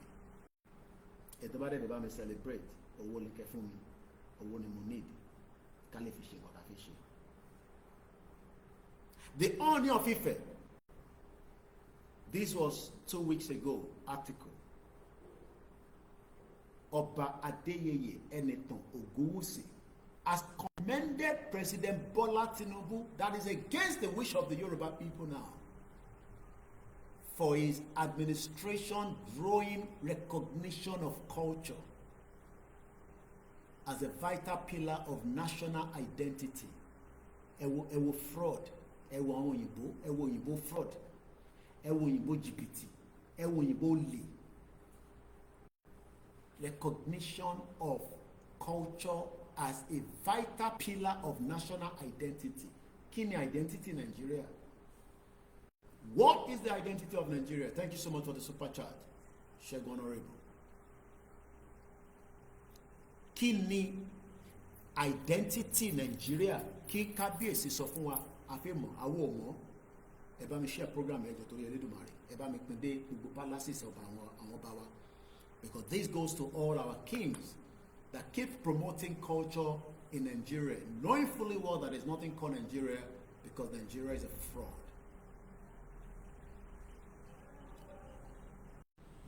unity táyé bá fi parẹ́ tá a bá sì wà ní Nàìjíríà, there will never be unity according to Ango Abdullahi. Ango Abdullahi said, and I quote, "It is either we have a peaceful dissolution now or everybody should go and prepare for war." It is time, according to Ango Abdullahi, for us to exercise the power of sovereignty that we have wasted and sold under the guise superiors elections over the years. Election mi lọ́dún tó ń kú sílẹ̀ fáwọn ọmọ Yorùbá o. Gba 5,000 kó síbẹ̀. Kó ra magí tó bá tẹ̀lé lùbọ̀. Ango Abdullahi said in a summary in his various write-up, this 1914 amalgamation isn't working. Ṣé kábíyèsí máa náwọn mọ̀? Gbogbo àwọn balẹ̀ Yorùbá mọ̀ pé kò ṣiṣẹ́. Ta làwọn ṣiṣẹ́ fún ni mo wá ń béèrè lọ́wọ́ yín. Mo sọ fún yín pé order ṣì ń wá láti Buckingham Palace lórí gbogbo àwọn balẹ̀ Yorùbá. Gbogbo balẹ̀ Yorùbá ṣì ń lo that 1914 amalgamation lórí ancestral land tí bàbá wọn àwọn màmá ńlá wọn tó gbé fún wọn, and they expect unity and love and peace. Àwa fi culture àwa fi ṣe yẹn. So tí kábíyèsí bá ń sọ fún wa pé President Tinubu ó ń ṣe kí ni o, ó ń grow culture, kò lè grow culture because ọmọ Igbo sọ fún wa pé a kì í ṣe culture kan náà. We can have our country separately and we can have a very good culture. Ẹ wá promote culture yín fún wa, káwa náà wá promote ti yín. But kò ṣe pé káwa wà in the one country tó ń pè Nàìjíríà, káwa máa lo Nàìjíríà as culture lẹ Yorùbá, knowing that that is a fraud. Ẹ tó bá fi support birthday mi, òun ni account details tó fi síta yẹn. Kò sí bó ṣe lè kéré tó, that can be the only birthday that I can have, and we appreciate. According to a statement that was signed by the media assistant to the Executive Secretary, National Institute for Cultural Orientation, Mr. Saleh, quoted, the traditional ruler has given the commendation during a media conference organized by NICO to help the upcoming World Orisha Congress, which I believe Kabiyesi is currently en route. But I've seen Ooni of Ife making his way towards that event. But one thing I can tell us today, we can no longer be deceived, as Britain has done, tó parọ́ fún gbogbo ọmọ Yorùbá. Àwọn wo ló wá lò? Àwọn tó lò gangan náà ni àwọn balẹ̀ Yorùbá. From the day one, the Britain ti ń lo àwọn ọba wa against gbogbo ọmọ Yorùbá. Àwọn Britain ti fi àwọn ọba wa sí position pé tí a bá sọ̀rọ̀, àwọn ọba wa ni kó takù wa. And that is why they've all kept mute. Èyí tó bá dẹ̀ fi sọ̀rọ̀ nù wọn, we know what they will do to them. And we are still hoping that something will ignite our kings and allow them to return back to their ancestral land rather than Nigeria. Tẹ́bá wo palace ọba mi, school mi in UK, I'm sorry to say this, a school in the UK is better than one of the king's palace in Yoruba land. Kamaiti Ali compare any of our palace, doesn't matter how beautiful those palaces, Eli compare with the Buckingham Palace. Quote me anyway. No matter how good your palaces are across Yoruba land, you cannot compare it. I was in the late Alaafin's palace. The paramount ruler of Yoruba land, Alaafin Ikú Baba Yeye, ó ń lo torchlight nínú palace. Ṣé King Charles lè lo torchlight nínú palace? Ta ni wọ́n bá fún níná tó bá ń ṣe ọba yàtọ̀ sí Ṣèyí Mákindé? That is what UK has done. That is what the UK has done. kí mọ̀ sí mi dáadáa, ẹ ti bí ọmọ tó dáa, ẹ fọkàn yín balẹ̀, kò sí ìbẹ̀rù fún yín, kò lè sí ikú lójú mi nísìn, gbogbo àjọmọdélẹ̀ lè rí ni, gbogbo wa àjọmọdélẹ̀ lè rí ni. Gbogbo ẹni tó bá dẹ̀ sọ pé ìtẹ́mi ń ṣe pé kí ló dé tó jẹ́ wọ gbé ọmọ ti ọkùnrin àkọ́bí ẹ̀ gbé síta kó wá dán wò, gbogbo àjọ máa délẹ̀ lérè ni. Ilẹ̀ Yorùbá máa bọ́ lọ́wọ́ Nàìjíríà, lọ́wọ́ Britain, kò sí bàbá ńlá ẹni tó lè dá dúró mọ́ lórúkọ Jésù Kristi. Ẹ kún fàdúrà ìyàwó tó kù. Bàbá ti ní 3 days I will also be doing it. Tí bá tẹ̀lé gba full day, I will have the fast from Monday. Ọ̀nàjọ́ mẹ́ta kí gbogbo ọmọ Yorùbá ká lọ gbààwẹ̀. Àti bọ́ lọ́wọ́ Nàìjíríà, there is no doubt about it. No more spiritual can hold Yoruba people down. The end of Nigeria now one way. So Monday,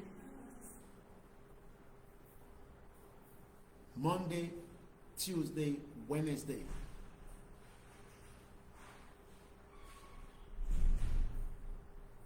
bàbá ní kí gbogbo wa fi gbààwẹ̀. Mo kí kábíyèsí lẹ́ẹ̀kan sí mo rẹ̀ kí wọ́n àwọn ọba wa, ẹ má jẹ́ alátakò fáwọn ọmọ yín nísìn, ẹ má jẹ́ the obstacle fún àwọn ọmọ yín, àwa ọmọ yín tá wà lábẹ́ yín, a nífẹ̀ẹ́ yín gan. Ẹ má jẹ́ kí àwọn olóṣèlú jẹ́ kájọ gbójú wojú ara wa, torí a gbọ́dọ̀ gbójú wò yín, bàbá lẹ jẹ́ fún wa. But tí palace kan nígbà tá a bá ti jáde tó bá wà against in tá à ń ṣe, a jẹ́ pé you have yourself to blame. Wọ́n ti ṣe rally lásán, ẹ̀wọ̀n tó ṣẹlẹ̀ ní Kwara State ní last week. Tó wá dá kí wọ́n máa sọná sí palace ọba, kò dáa.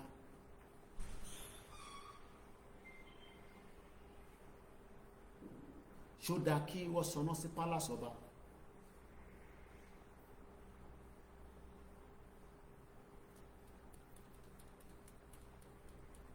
I don't think that is what we want. Ẹ̀yin ọba wa, ẹ pé bàbá Akíntóyè kó sọ fún Tinubu kó jẹ́ ká lọ wọ́nrọ́wọ́. Ẹ pé bàbá Akíntóyè láàárọ̀ ọ̀la kó bẹ̀rẹ̀ negotiation tá a máa rí tó máa confam pé lótìtọ́ lódodo Tinubu ti ń sọ fún wọn pé òun máa jọ̀wọ́ fọ́mọ Yorùbá. Tí Tinubu ò bá ṣe bẹ́ẹ̀ kò ní gbádùn Nàìjíríà mọ́ nígbà tá a bá ti jáde. Gbogbo ẹnu mo fi sọ, kò ní gbádùn Nàìjíríà yẹn mọ́, kò ní gbádùn Nàìjíríà yẹn, torí pé kò ní lo international order ti Britain lórí ancestral land wa.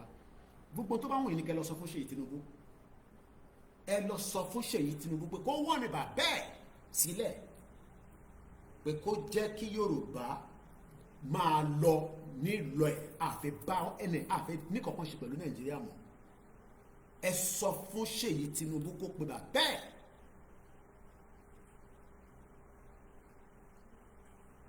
kó pe bàbá ẹ̀.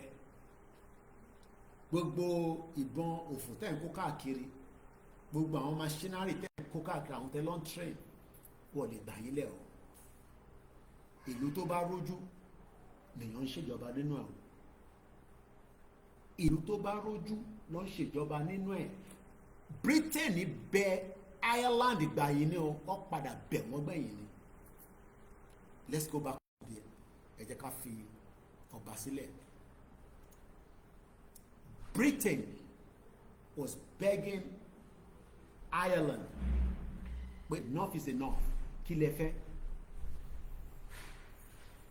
Ẹ ṣe fún ìtẹ́ fún wa ní super chat. Ẹ̀yin tẹ́ bá send owó sí àkáǹtì wa, ẹ bá mi share receipt. Owó ilé ìtẹ́ fún mi, owó birthday mi ò ń ṣe owó Yorùbá nation. Tó bá wù mí ni màá fi ṣe. Ẹ ṣe gan-an dúpẹ́. Britain tó ń pè ní United Kingdom ó padà bẹ̀bẹ̀ náà ni o. Ìyẹn ni bàbá Akíntóyè ṣe ń sọ fún Tinubu nínú lẹ́tà pé ọmọdé ò mọ oògùn ó ń pè lẹ́fọ̀ọ́ òun lọ̀rọ̀ Yorùbá land pẹ̀lú Tinubu. Wọ́n ń sọ fún ṣe bíi tí etí ẹ̀ di bẹ́ẹ̀ tó kó òwú sétí, ó ń ṣe bíi tó gbọ́, ó wà lẹ́kọ̀ọ́ nísìn kò lè náà wọ́n gbọ́ àwọn ń ṣèpàdé báwọn ṣe lè 2027 àbí àwọn ṣe ìpàdé bó ṣe fẹ́ ṣe 2027 ní ìlú tó ti tán tó ti táyé ti tán pátápátá tó ti end the failed country, but Tinubu rò pé òun tún lè push it another 4 years again. Àní fún ẹ láyé yẹn wàá yà máa gbé ní Àbújá ni ò lè nílé control ilẹ̀ Yorùbá torí kò sí nǹkan kan. Ìwọ kọ́ ló nílẹ̀ Yorùbá, Tinubu kọ́ ló nílẹ̀ Yorùbá. Ìwọ ní táwọn ìyá kan máa ń tẹ́sẹ̀ ní Kóìkì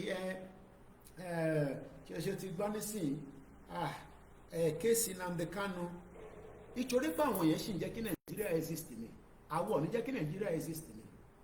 Kò sẹ́ni kankan tó ń gbé lọ sí Àbújá, kò sẹ́ni kankan tó ń gbé lọ sí court, kò sẹ́ni kankan tó ń gbé lọ sí police station, kò sẹ́ni kankan tó máa detain. Kò ní da fún bàbá gbogbo yín pátápátá látòkè délẹ̀. Àwọn ọmọ Ìgbò ṣì ń gbàgbàkúgbà, mo ní àwa la máa gbà wọ́n gan sílẹ̀ lọ́rọ̀ tó wà lẹ́yìn. Yorùbá ló máa gba Ìgbò sílẹ̀ dásìbà lọ ẹ̀. Yorùbá ló fẹ́ gba Ìgbò sílẹ̀, gbogbo ìtàwọn ọ̀dọ́nu dòdòdòdòdòdò jẹ́ àwa la máa gbà wọ́n sílẹ̀. Ẹ ṣe ti kọ́lẹ̀kọ́lẹ̀kọ́lẹ̀kọ́lẹ̀ àwa la máa gba Biafra sílẹ̀. Ọmọ àwọn náà mọ̀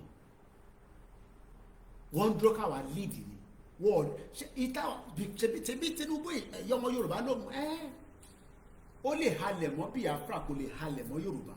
Gbogbo ni mo fi sọ because 60 million Yorùbá people are forging ahead on the order of Baba Akíntóyè.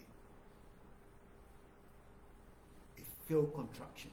Let's go further in the letter tí Baba Akíntóyè kọ. Nígbà tí bàbá ti sọ fún pé òfin àgbáyé kò sọ pé terrorist ni wá o, kò yẹ sọ fún wa pé treasonable offence.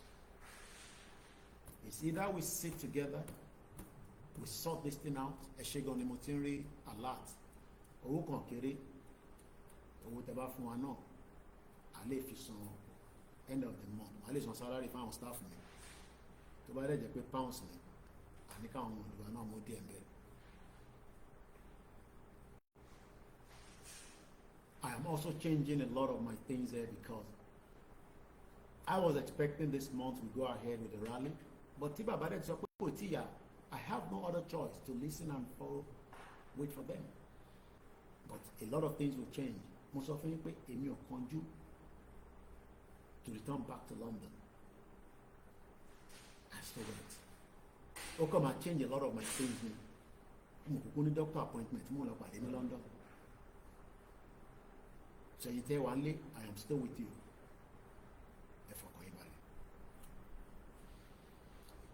Let's go further. We proudly and confidently, I am not recording this audio because I'm an extra phone. So, ẹni tó bá ti gbọ́ náà ló gbọ́, ẹni tó bá gbọ́ ẹ má bínú, ẹ láti lọ download ẹ. Mo ní spare phone láti fi record, but ó máa wà recorded on all our platforms.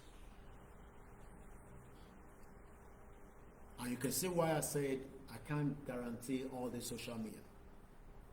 Video tí bàbá ṣe lánàá, tí mo tó ṣẹlẹ̀, but I hope that they've not taken down our World Media YouTube channel. And that's why I have to back up every day after my broadcast, because ìyẹn ò lè ṣe wàhálà tó tó yìí. Kọ́kọ́ wá gbé iṣẹ́ yẹn náà. Because gbogbo tá à ń ṣe lénìí, táwọn kan ṣe máa padà lọ máa tún wò, tó máa appreciate gbogbo yín pátápátá. Everybody will come rí gbogbo 10 comments, gbogbo ẹ̀ lọ́ máa rí. Àtẹ̀mí tí mò ń ṣe, àtẹ̀yìn tẹ̀ ń gbọ́ wa, àtẹ̀yìn tẹ̀ ti pè wọlé in the last 5 years. This is going to be the most important vital movement to lead sí a country tí wọ́n ní mọ bó ṣe fi ṣẹlẹ̀. Àwọn fẹ́ mọ bó ṣe fi ṣẹlẹ̀ ni, but wọ́n ti sọ fún Tinubu pé bó ò bá jẹ́ kó lọ, ọ̀rọ̀ ẹ máa dàbí Yugoslavia ni. and we will have no regret for him. So ẹ sọ fún Rẹ̀mí Tinubu gbogbo èyí tó ń ṣe yẹn what he were more than enough to let go now. What is ṣe ọdún mẹ́rin, that is good enough. Extension tẹ̀ ń wá yẹn forget ẹ̀ need it. Ẹ padà kẹ́ máa bọ̀ nílé ẹ̀yin méjèèjì. Ẹ máa bọ̀ nílé ẹ jókòó sílé ká wá design country míì pẹ̀lú constitution míì. Constitution ló máa wá decide ibi tó olúkálukú máa rìn sí. But ẹ bá mẹ́fẹ́ bẹ́ẹ̀ ẹ jẹ́ ká lẹ́tà ẹ̀ fún yín sí. Màá wá ṣègbè yín lọ sí Western Togoland. Kí ló ṣẹlẹ̀ níbẹ̀? Mo kí ẹ̀gbọ́n mi tó send the link yẹn sí mi láti US. Because kò ń ṣe gbogbo wọn lámọ̀. Like I always say, this is your only international platform. We are proudly and confidently assert, Your Excellency, that all actions of the well-known mainstream of the Yoruba self-determination struggle have at all times been consciously and consciously peaceful. Bóyá máa wà ní peaceful tá a bá ti jáde délẹ̀, I might not guarantee that saying. Bàbá lè máa sọ pé ó máa wà peaceful. I don't know. Because the reactions of humans are different. Humans are very, very different. Tí bá sọ fún pé ó máa wà peaceful, mo kàn fẹ́ fi ẹgbẹ́ yín mọ́ra ni. Ilé ayé gan peaceful. Ilé ayé gan láti gbé òrọ̀rùn. Tó bá rọrùn ni kò ní sí gbogbo wàhálà àti ìdààmú tá à ń ní lọ́wọ́lọ́wọ́ yìí. Torí wo táwọn Britain bá mọ̀ kan fi jẹ́ kó rọrùn ni wọ́n bá má kó gbogbo àpapọ̀. So kíyàn kan máa expect pé ó ti wà peaceful bẹ́ẹ̀ ni for 5 years. Kò lè sẹ́nì kankan nínú àwọn olóṣèlú tó máa ní pé wọ́n fi kú lé òun. Tó bá yẹ pa ti ń fi kú lé yín ni láti 5 years ẹ ti jàwọ́ fún wa. Ẹ torí pa fi kú lé yín ni. Torí pa ní bàbá tó sọ fún wa pé no! Ọ̀nà àyẹ́kọ́ la máa gbà, it will be peaceful.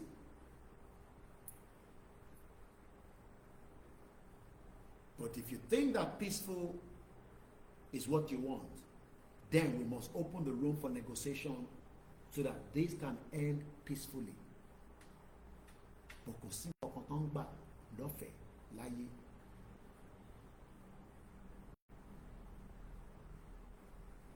Mo gbọ́ pásítọ̀ kan táwọn kan ṣe yahoo.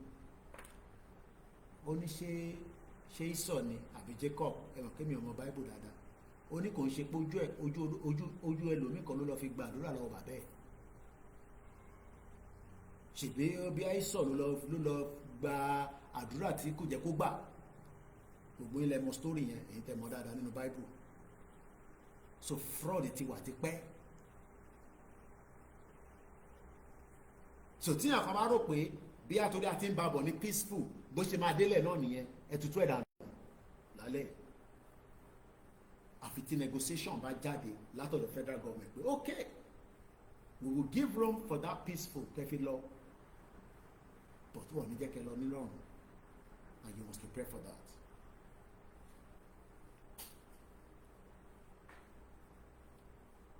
We respectfully remind you that when in 2021 Tinubu lè mọ̀ pé gbogbo rally tá a ṣe kò lè lóhùn gbọ́. Tọ́mọ náà wọ́n mọ̀ nípa àtàkì tí olóyè Ìgbòho nílé olóyè Ìgbòho gbogbo ọlọ́mọ pẹ̀ for their own ambition tó fi bọ́ ọmọ Yorùbá lẹ́nu.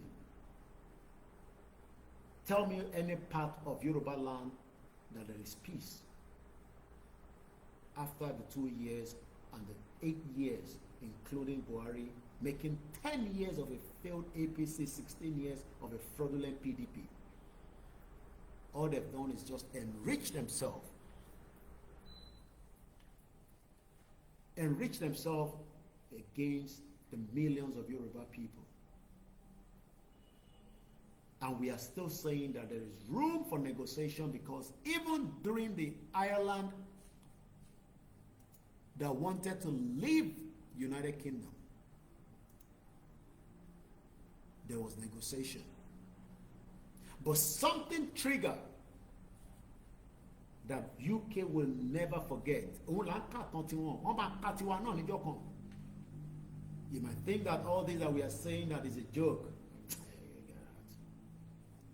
One day, another set of country or indigenous people will be using our own and say, this is how Yoruba land, Yoruba people, indigenous people gained their independence from this madness country that Britain joined together for their own.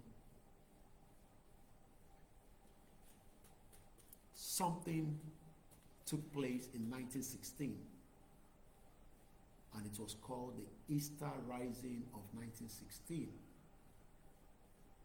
and the rise of Sinn Féin Party, the Irish War of Independence, occurred in 1919, and it went 2021, went straight 2 years. Bass, boss, bass, boss, ba, bo, ba, boss. Today, many Nigerians are living in Ireland. And the same Nigerians will tell you, shut up, which Yoruba nation are you looking for? Unbelievable. Àwọn gbé níbi tó ti ní peace látara pé àwọn kan jà nígbà tí wọ́n ti bí àwọn. Because most of us that are fighting today, we are fighting for the unborn, that we don't want them to go through what we have gone through. That's why we are doing what we are doing. Because most people that are living in the United Kingdom today and in the Republic of Ireland are not born in 1921 when the Anglo-Irish Treaty, which established the Irish Free State as a self-governing dominion, to Daduro, after 2 years of back to back with the UK government, the general law. But I want to be 1960, 1970, 1980, 1990, had the privilege to travel and gain status in a country like Ireland. Ireland, a population of just under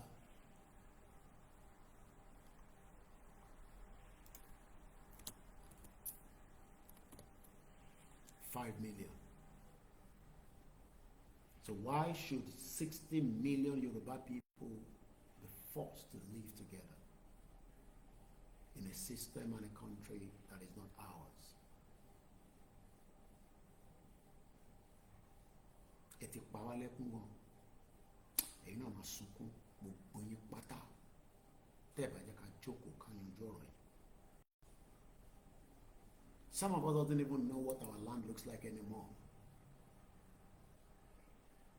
Ṣé lílà ń wá ni? Why should we be coming home for 3 weeks, 2 months, 6 weeks, 3 months, 6 months? And those that are living in there are struggling with all the resources.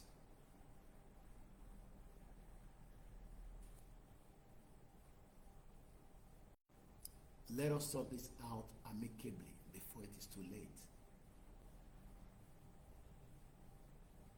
It can still be done. I am still open for a peaceful way out rather than going into the anarchy and the crisis, and there will be a lot of destruction. There's no doubt about it. Don't let anybody fool you. There will be, because if we out and the military open fire, there will be destructions and there will be loss of lives. I don't think we need that. But we are not going to hold back because they lost of life and remain in Nigeria. We will go ahead and still gain our country. Because the only freedom we can get is to get our identity back.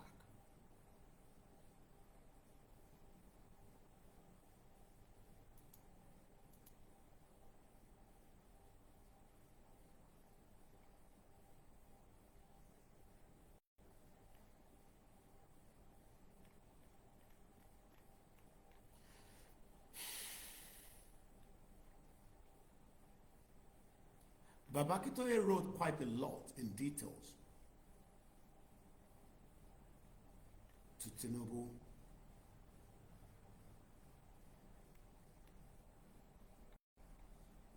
And I'm going to take it from another paragraph.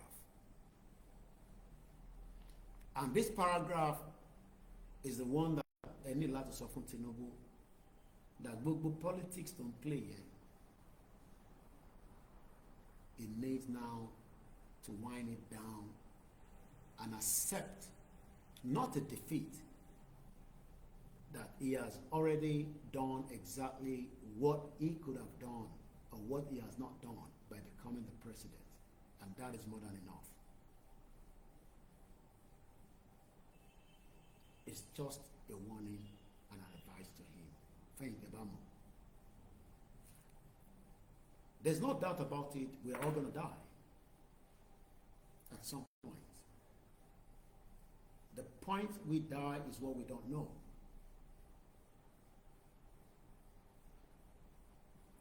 Awolowo is no longer with us, but in spirit and mind, Awolowo is still in the heart of millions of Yoruba people and those that are not Yoruba, even those that are against him, like the Biafra. Wọ́n ní gbàgbé ẹ̀. No, don't ní gbàgbé ẹ̀ because wọ́n máa rántí pé yes, Awolowo ó ṣàmọ̀ kankan nípa the 1967, according to what they say, nípa how Awolowo did this to them and that. Oh, gbàgbé ẹ̀ náà nìyẹn. So either Tinubu wants to be remembered for something good, or Tinubu wants to be remembered the other way around. But one thing is, kò lè hold ìwà padà. So this paragraph I'm going to read now, out of all the paragraph, excuse me, that Baba addressed to him, this is the one that is very important. If Tinubu thinks that Betu kan wà tó ti ṣe fóun, he will still die at some point. At the point he would die, I don't know, but he would die. Kò sẹ́ni tó wá sáyé tó lè lọ. So if those of you that are advising him for 2027, that means you're pushing him to his death.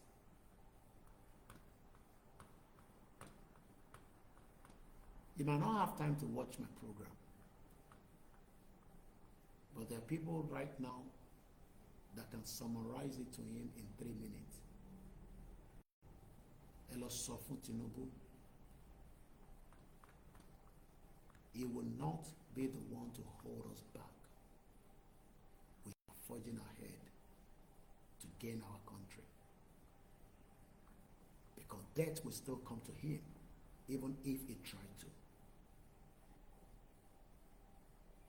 Tọ́ba sọ pé Aláàfin tàná máa kú, or ó máa wàjà. I met him. Wọ́n ní ikú bàbá yèyé, ẹni tí kú òkè ń pa. Lola Swami. Death still came and took him away. But Yorùbá ní pọ̀ ọba òkè kú, ọba wàjà. So Tinubu will die as well. So we are not scared of him. He might be scared of his colonial rulers, our overlord, Togbishefun. We are not scared of them. And that is why Africans are rising up across every part of the continent. Because àwọn ọ̀bẹ̀rù, ẹ̀yin lẹ̀ ń bẹ̀rù kú. Ẹni tó bá ń bẹ̀rù kú,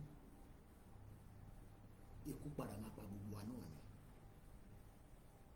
But one thing is that the land of Yoruba land will not die. It will continue to flourish and bring the best out of its people. But if we remain in Nigeria, it will not. And this is the reason why we must all go out there.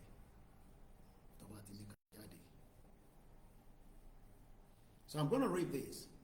I'm taking my time. Láti máa ṣàlàyé kó lè yé ẹ̀yin tí ẹ fẹ́ ṣàlàyé fún Tinubu àti bàbá àti Ṣèyí Tinubu. ọ̀rọ̀ tó wà lẹ́yìn sọ̀rọ̀ à ń kó bọ̀n jáde à ń kó kíní jáde o. Ilé ò ní gbà yín, ọ̀nà ní gbà yín. Ilé ò ní gbà yín. Àwọ̀ kì í ṣe àwọn Biafra Yorùbá là wá síra wa. Ìyẹn la ṣe ń fi àpọ́nlé tó kò pọ́nra wa lé. Àpọ́nlé yẹn kò ní sí níbẹ̀ mọ́ tó bá tó stage kan. Ọ̀rẹ́ kó àwọn ọmọ ta jáde kọ́ lé léyìí, ọ̀rọ̀ ọmọ ta kọ́ lé léyìí, ọ̀rọ̀ ancestral land, ilẹ̀ là ń sọ̀rọ̀ ẹ̀, ilẹ̀ tó jẹ́ pé àfẹ́jẹ́ kọ́ gbà mọ́ wa lọ́wọ́, and we are ready to die for it. We are ready to die for that land. Ilẹ̀ yẹn are ready pé níbi ilẹ̀ yẹn gbà tó bá jẹ́ pé ilẹ̀ fẹ́ lo ilẹ̀ yẹn against wa, ẹ̀yin gan níbi ilẹ̀ yẹn lò. Gbogbo ṣọ̀ṣọ̀ṣọ̀ tẹ́ kàn tẹ́lẹ̀ yẹn tẹ́yìn tẹ́ anyhow. The millions of our people cannot have access to the same land. Orílẹ̀ yẹn dẹ̀ lẹ́yìn tí ń extract owó tẹ́ ń pa, tẹ́ ń jẹ, tẹ́ ń ná, tẹ́ ń mu.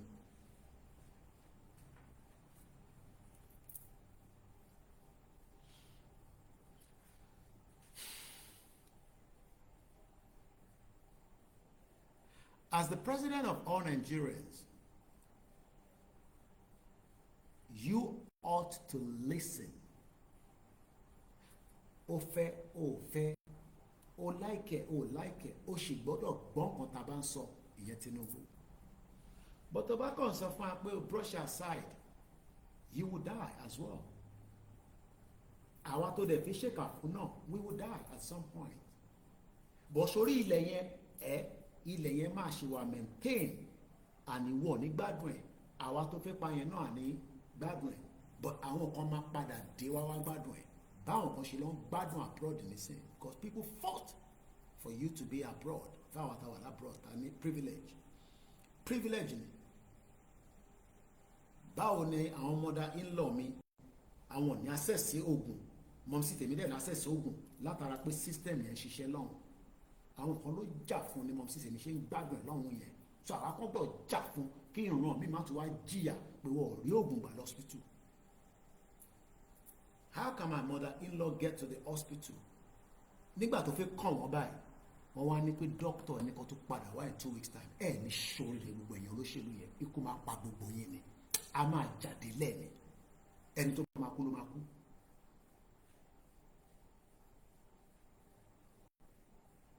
After lining up for more than hours, tó máa kàn yá yẹn, wọ́n wá ń sọ fún yá yẹn pé kó tó padà wá ní 2 weeks time. Tí kú bá pa kó tó 2 weeks time yẹn kọ́. Ikú máa pa gbogbo yín ni. Ẹ̀yin ní access medical. Ṣáwa ní access medical. Ẹ wá rọ́pẹ́ ìṣèkà fáwa àtàwọn fámìlì wa. Ẹ̀yin fi máa gbádùn. Ilé ò ní gbọ́ yín, ọ̀nà ní gbá anybody nínú wa. Àyà destroy gbogbo ẹ̀ pátá kí gbogbo ẹ̀ kúkú kí gbogbo ẹ̀ máa gbádùn ẹ̀. Torí ẹ̀yin ṣe ráyè gbádùn ẹ̀ ni. Ibi tẹ́ ti ń gbádùn ẹ̀ yẹn àwa ti mọ̀, àwa náà dúró dè yín níbẹ̀ ó kù díẹ̀. Ṣé rí gbogbo ibi tẹ́ ti ń gbádùn ẹ̀ yẹn, tẹ́ ti ń gbádùn Nàìjíríà yẹn, gbogbo ẹ̀ làwa náà ti mọ̀. Gbogbo ibi tẹ́ ti ń gbádùn Nàìjíríà yẹn, táwa kan fi gbádùn ẹ̀ yẹn, àwa náà ti mọ̀ bẹ̀. I will leave that off the social media. But pain then create sí wa lójoojúmọ́, pain yẹn ta fi sọ fún yín pé ẹ jẹ́ ká jókòó amicably, tẹ́ ẹ̀ sọ fún wa pé ẹ lọ ṣe tẹ́ bá fẹ́ ṣe. Ẹ má ẹ̀ka ṣe tá bá fẹ́ ṣe yẹn kò ní dáa. Torí pé ẹ̀yin gan ní gbádùn ẹ̀. Àwa náà ní gbádùn ẹ̀, bọ̀ ẹ̀yin náà ní gbádùn ẹ̀. But àwọn sẹ́ẹ̀tì kan máa wá dé, àwọn máa wá gbádùn ẹ̀. Torí àwọn ọmọ ibi tó máa já sí ọ̀rọ̀ tá à ń fà yìí. Mo sọ fún yín pé kọ́mẹ́dì kan lọ́rọ̀ Yorùbá Nation. Táwọn kan bá ń sọ di kọ́mẹ́dì lórí platform kò ń ṣe kọ́mẹ́dì nígbà yìí. Kò sẹ́nì kankan tó mọ ibi tó máa já sí nígbà tá a bá jáde, but ibi tó máa jẹ́ the final end ni pé ṣe rí àwa àtẹ̀yìn àti gbogbo àwọn tájọ́ fi jáde àwa gbogbo wa yẹn àjọ wọ débì kan, àwọn the next set tó kù orí wa wá pé wá mọ́ tó ń pè ní freedom wá defend ẹ̀ débi pé tẹ́nì bọ́dì bá fẹ́ wà gbà lọ́wọ́ wá pàdánù lẹ́sẹ̀kẹsẹ̀, wá fi ọ̀bẹ wá fi pàdánù lẹ́sẹ̀kẹsẹ̀ pé láyé ìtàwọn bàbá ńlá wa jà fún ni. Kí ló rò pé àwọn ọmọ Britain ṣe ń tutọ́ sí wa lára? torí àwọn bàbá tí wọ́n jà ní. Kí ló rò pé àwọn European ṣe ń tutọ́ sí wa lára? Torí pé àwọn bàbá tí wọ́n jà fún freedom yẹn, wọ́n mọ tó ń pè ní freedom. Àwa làwa fẹ́ lọ gbádùn ẹ̀ ní wọ́n ṣe ń bú wa pé animals. Ẹ̀yin filẹ̀ yín sílẹ̀, ẹ̀yin sọ pé ẹ ní góòlù, ẹ lómi, ẹ ní gbogbo nǹkan, ẹ wá jókòó sí abroad, ẹ̀yin ọmọ àlè. Ní tó ń pè wá nìyẹn, the cowards. Wọ́n wá tutọ́ sí wa lára. Àwa endure for many years. Ẹni tó tó wa àtútọ́ sí wa lára níbi iṣẹ́. A bá wa sọ̀rọ̀, ẹlòmíà sunkún, kò ní mọbi tómi yẹn ti gbà jáde. Torí pé ilẹ̀ táwọn bàbá ńlá ti wá tó tà dànù, tó mọ̀ táwa kan tó yẹ ká wá jà fún, àwa náà tó wá sá lọ. Ṣé gbogbo ala máa wá sá lọ? Ṣé ẹ jẹ́ ká yan ọ̀rọ̀ yìí amicably. Because destruction yẹn á pọ̀ jù.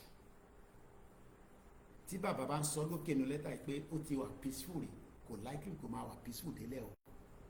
Fact lèmi sọ fún yín, kò likely kó máa wà peaceful délẹ̀. Ó better kí Tinubu gbọ́ bíbá yìí dáadáa ní sí, torí ọ̀rọ̀ yìí ti ṣẹlẹ̀ rí in the past.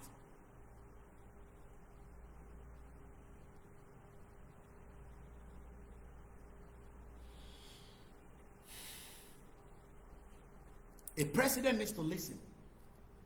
Tó bá ń sọ pé nǹkan kan ò work, táwọn èèyàn ń pariwo káàkiri gbogbo Nàìjíríà pé kíní yóò ṣiṣẹ́, ìwọ wá pé ká tún fún ẹ láyè kó tún lọ ṣọdún mẹ́rin, ìwọ ló lẹ̀mí ẹni. Ṣé ìwọ ló lẹ̀mí tó fẹ́ lọ fi ṣọdún mẹ́rin yẹn? Nígbà tó kó àwọn ìkókò sábẹ́ tíṣẹ̀tì bá ń sọ fún wa pé restructure my foot, ó gbé Ganduje ọmọ Fúlàní, ó gbé sẹ́yìn, ó gbé pọ̀n, ó sọ dé APC chairman. Ṣá ọ̀dẹ̀ wà láwa? Ìwọ tó lè control nù ilé ẹ ló wá fẹ́ fáwọn ní guarantee. Ṣe guarantee yẹn ló sọ fún wa ní 2023 tó sọ fún gbogbo ọmọ Yorùbá àti Nigerians pé tó bá débẹ̀ wàá ṣe wàá ṣe tọ̀hún. Ṣé wàá rí pé nísìnyí kò ṣeé ṣe because destruction yẹn ti wà á níwọ̀n ló destroy yẹ. That has been the game plan of Britain.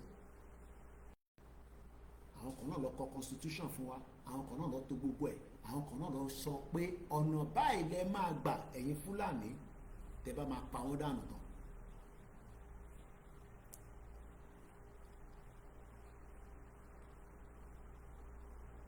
I'll take that again.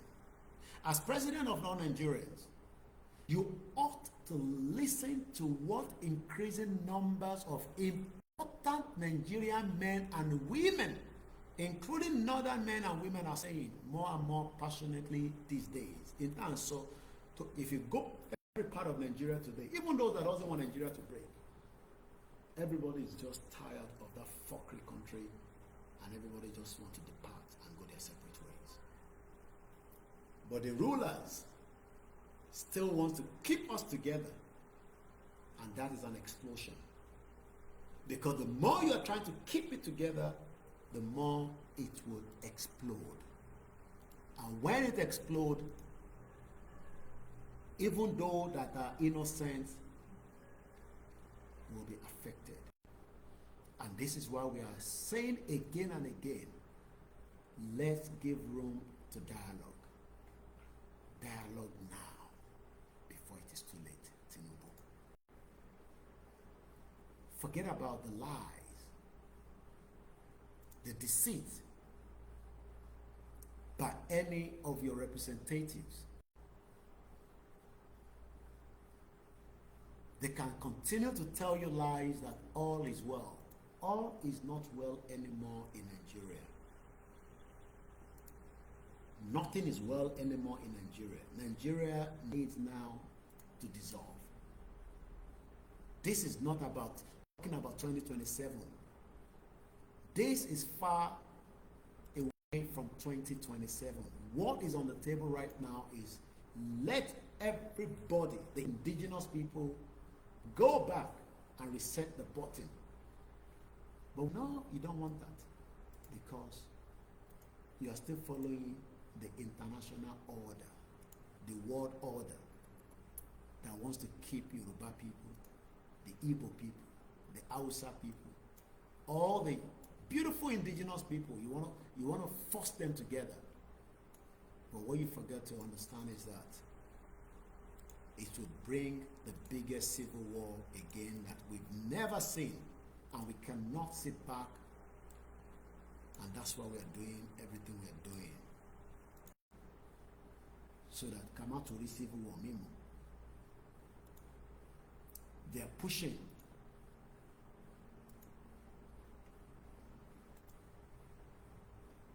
Please share the program.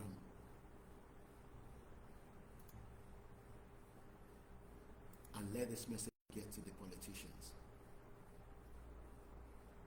All this election campaignery that they're doing is not a solution anymore. All this campaign of preparing for 2027 is not what should be on the table. What we should be discussing right now is how we can still be great neighbors as nations. The Biafra nation, the Yoruba nation, and we can live side by side with closed borders and still allow at least a passage for those of us that wants to go to each of this country. Just like the United Kingdom left EU, but a British citizen can still drive tonight. It's just 1 o'clock in London, and they can still make it to Germany, Spain, just by driving. That's all we're asking for. We can have a country and country and country and still have borders. But you olóṣèlú ẹ fi gbọ́ràn, ẹ ń sọ̀rọ̀ ẹ fi lọ dìbò ní ìpínlẹ̀ Èkìtì. Ṣé tí wàhálà bá ṣẹlẹ̀ ilé ẹ lè dìbò ni? Ẹ ṣe gan ìtàn ìkẹwàá fún birthday. Ẹ má gbàgbé kẹ́ bá wa fi owó lé, ẹ bá wa fi account number sí tẹ̀jọ. Ká lè rówó fi ṣe birthday yẹn lọ́la. Bó tẹ̀ jẹ́ restaurant kan kí n gbéra mi lọ lọ́la. Mo kí gbogbo yín bàbá wa lólu wa. Koiki, shut up. Ibẹ̀ ni rally ń bọ̀. This rally is not, I keep telling you, it's not just a rally. Yorùbá nation ló fi dé. Tí order yẹn bá ti jáde, Yorùbá nation ti dé nìyẹn. For me personally, I don't know about you. Tí bàbá bá ti ní ká jáde, as far as I'm concerned, àti gba Yorùbá nation. That is my own personal. Màá send it sí Bishop.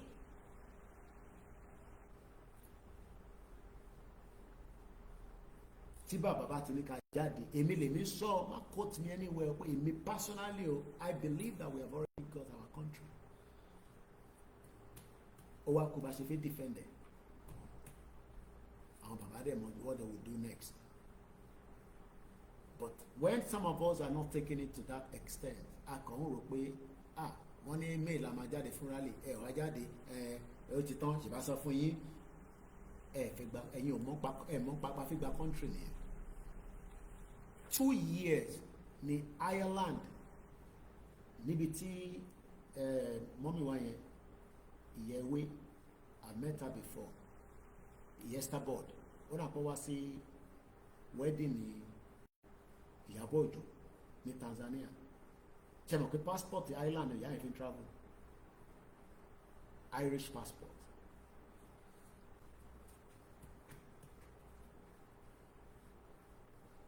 But they are not campaigning for Yoruba nation. But àwọn lè gbádùn kó travel láti Ireland lọ sí Tanzania kó tó padà with an Irish passport. Ṣé wọn náà lè sáré lọ bẹ́ẹ̀ sí Ireland pẹ̀lú Nigeria passport láàárọ̀ yìí? Pé kò ra ticket, kò dẹ̀ fly out láàárọ̀ náà with first flight, kò dẹ̀ lọ kí wọn ní Ireland. You can see the selfishness of our people.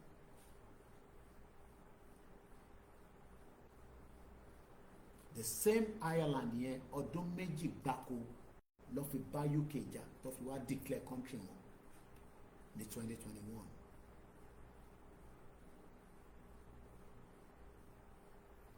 We can do it. Àwọn need 2 years ká tó declare.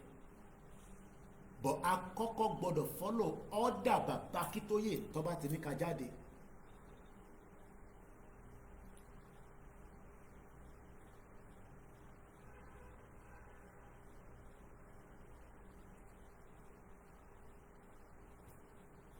That means that we will now achieve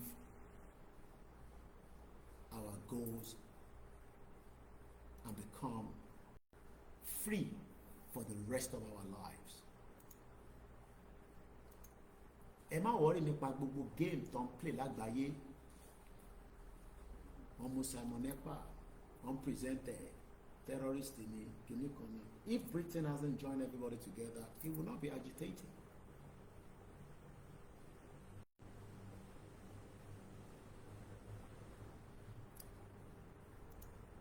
We are at the last lap of this movement, the final stage of the movement, Lawa.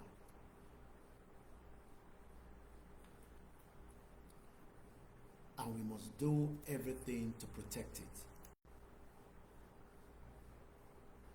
Ibi tó kù sí kò tóbi tá ti ń bọ̀ mọ́.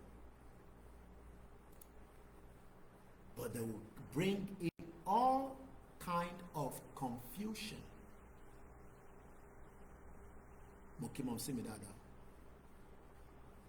And once again, thank you so much for the birthday message.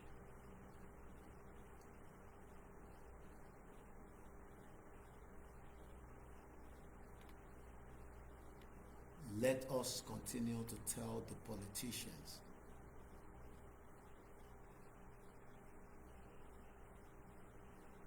bẹ́ẹ̀ni àwọn gbádùn ẹ̀ṣẹ̀gan ìyá mi ajé olókun máa kí gbogbo yín dáadáa ẹ fún mi few seconds kí n fi land lórí lẹ́tà bàbá Akíntóyè.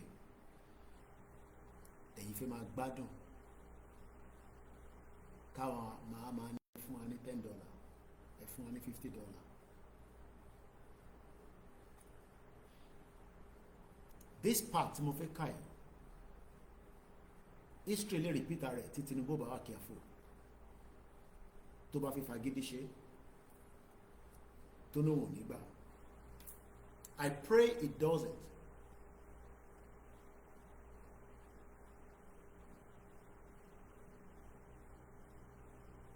But I have said it that Tinubu is not going to give a toss.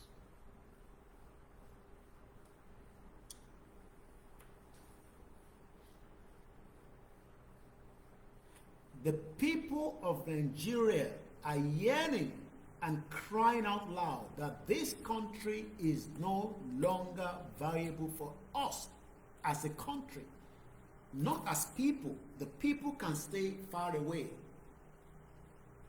Biafra land with their borders, I can still travel there and they will still accept me, but as an Oduduwa citizen.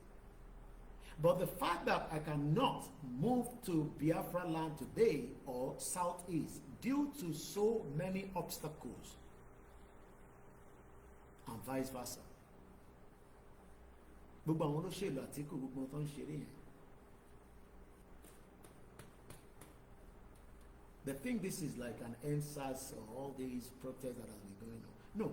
We are fighting for the ancestral land. We are not fighting for change of government policy. Can you come up and get change of government policy? The people that came out for the EndSARS want a police reform. No, we are not asking for police reform. We are asking to take back our ancestral land that Britain took away from us, that switched our identity. That's what we are fighting for. And that means our spirit is different from those that are fighting that they want the EndSARS police reform.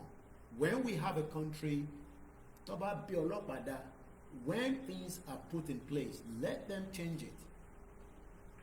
The police will not shoot, as we saw in Ibadan last week, when a 13-year-old going for WAEC was shot. At the public transport, people will not be raped and thrown out and then killed, like my sister, Bamishe. A Yoruba government will not train their pilot and then somebody will reverse and kill her or him, like our sister, Tululokwe. A lawyer that is just going home after buying a pizza will not be shot dead with the twins that she's carrying, like Bolanle Rahim. That is what we are going to fight for. We are not coming out because we want Tinubu to change the policy of this and policies of that we know that it cannot change. Because Tinubu has no power to change the constitution. He has no power to give us our identity. So whether we go out and protest and say, hey, after the war we go back in, that is why we are not going out. We are not going back in until the demands are met. And 3 days will be the first 3 days that will be extremely hot. Babati Solan again. The first 3 days is something that is unique.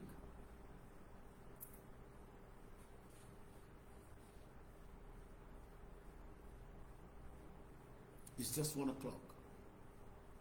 And once again, just happy birthday to me. Amen. Badi.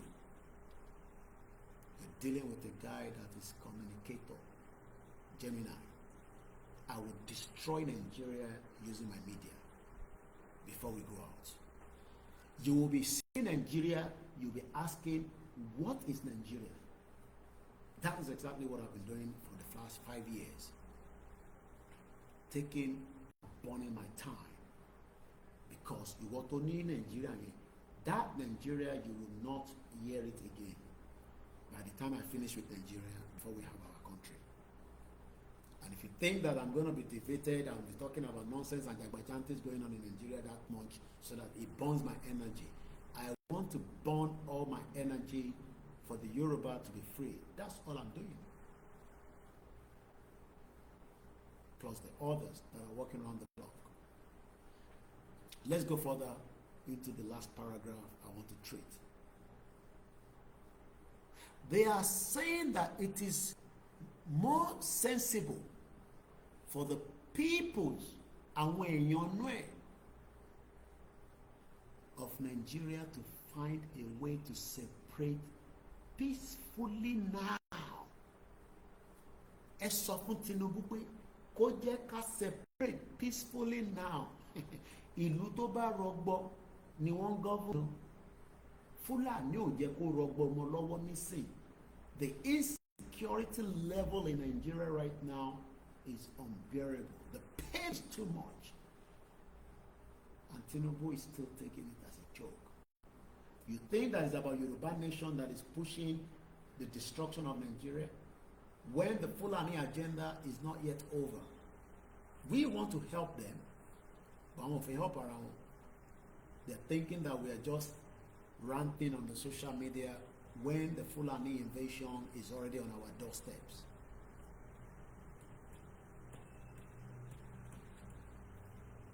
I'll read more comments after I finish reading. It took me time to start. I would have started a little bit earlier than this. I know it's very tense. We're at a very tense stage right now. Everybody is tense. We are tense, but we are focused. And we are not going to lose our focus. And we are not going to lose our mind. No matter what is going to happen, we must not lose our mind. Tinubu might have all the money in the world that has been stolen from Yoruba land because it's not his personal money. But the ancestral land doesn't belong to him. And that is what makes us different. We're lacking so much financial, but that is not the reason why we are not coming out yet.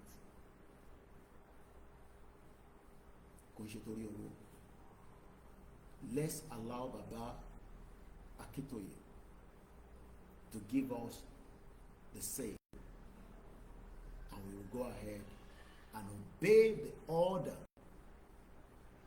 to take back our ancestral land. But Baba Akintoye is warning Tinubu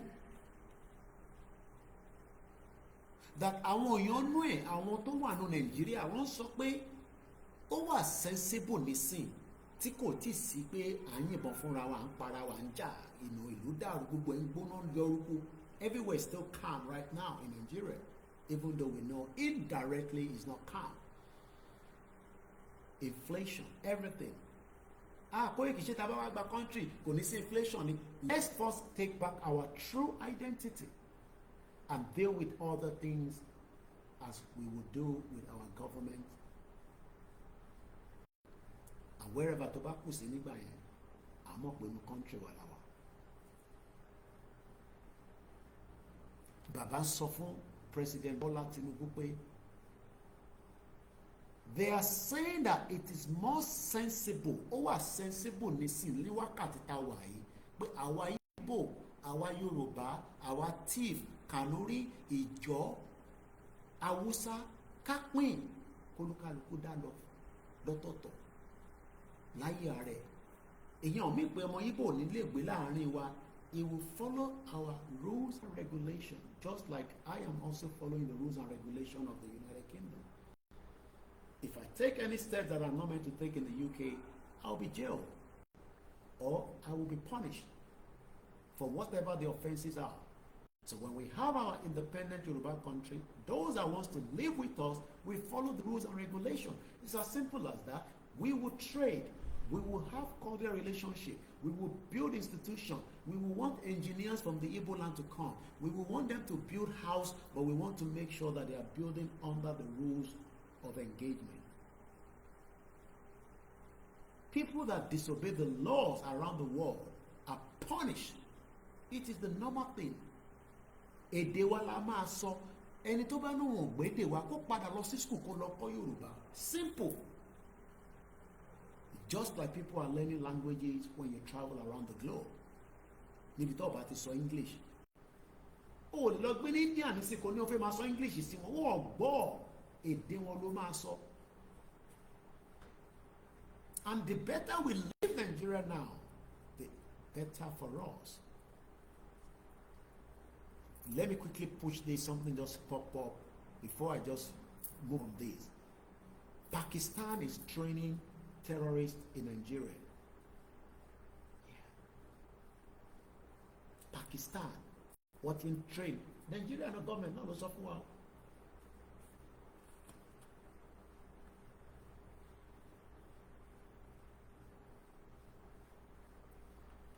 There is danger across Yoruba land, and we need to leave now before it is too late. And the earlier we leave, the better. The longer Tabak Pesi, the more Nigeria will still be using power to build, and it will be against us, not for us. It will be against us. So better ka push now, Kafi exit. I want us to listen to this quickly before we go further. Suspected of arms trafficking and training terror groups in the countries in North. Let's start again. The Nigerian military has now arrested 4 Pakistani nationals suspected of arms trafficking and training terror groups in the countries in Northeast. Sharing the details, the army said that the arrested men were also offering some technical and tactical support to groups like the ISWAP and the JAS. They are training them for tactical. Ẹ máa wọ́n dàgbé báwo lọ ṣe ń lo drone, báwo lọ ṣe ń lo àwọn ìbọn ńláńlá tó fi ń pààyàn. Pakistan is behind it. And if you follow Pakistan very well, they are called Islamic country, but harboring a lot of terrorists. Ìjà tó ṣẹlẹ̀ láàrin India àti Pakistan kò ju pé àwọn terrorists wọnú border kan ní súnmọ́ India, ọ̀pọ̀ àwọn èèyàn ló dìjà láàrin àwọn méjèèjì just some 3 weeks ago. Tí gbàásìgbò ṣẹlẹ̀ láàrin àwọn méjèèjì, nuclear power làwọn méjèèjì. But the fact that this news just came out yesterday, I just saw it today, or yesterday rather, that the Nigerian military sọ fún wa nísìnyí pé àwọn arrest Pakistan mẹ́rin tó ń train àwọn terrorists ISWAP Boko Haram in Borno State ìwọ wọn sọ fún wa nísìnyí pé 2027. Let me rewind it for you to listen one more time. Àwa padà sórí why Nigerians are saying it is more sensible for the people of Nigeria to find a way to separate peacefully now rather than insisting on holding on to Nigeria that is already crumbling, rather than delaying until Nigeria implodes in a generalized and messy war. Bàbá Akintoye ti sọ tán bẹ́ẹ̀ ó máa dogun tó máa di yánpọnyánrin tó máa ó máa wà messy gan, ẹni tí kò jẹ́ kó kó akọ̀ lọ kú, ẹni tó jẹ́ kó ṣì wà láyé wà láyé. Ibi tí Tinubu push wa lọ nísìnyí yẹn kò ń ṣe Bàbá Akintoye ló fẹ́ push lọ síbẹ̀. Òun là ń gbọ́ tí Pakistan train a terrorist. Tinubu is taking us to the situation where it will implode into a generalized and messy war. Àti ra ọmọ Igbo tó ń threaten wa lórí ilé wa. Bí ẹ ti gbọ́, ọmọ Igbo ní a lè jẹ bàbá lọ́jà ní Alábà.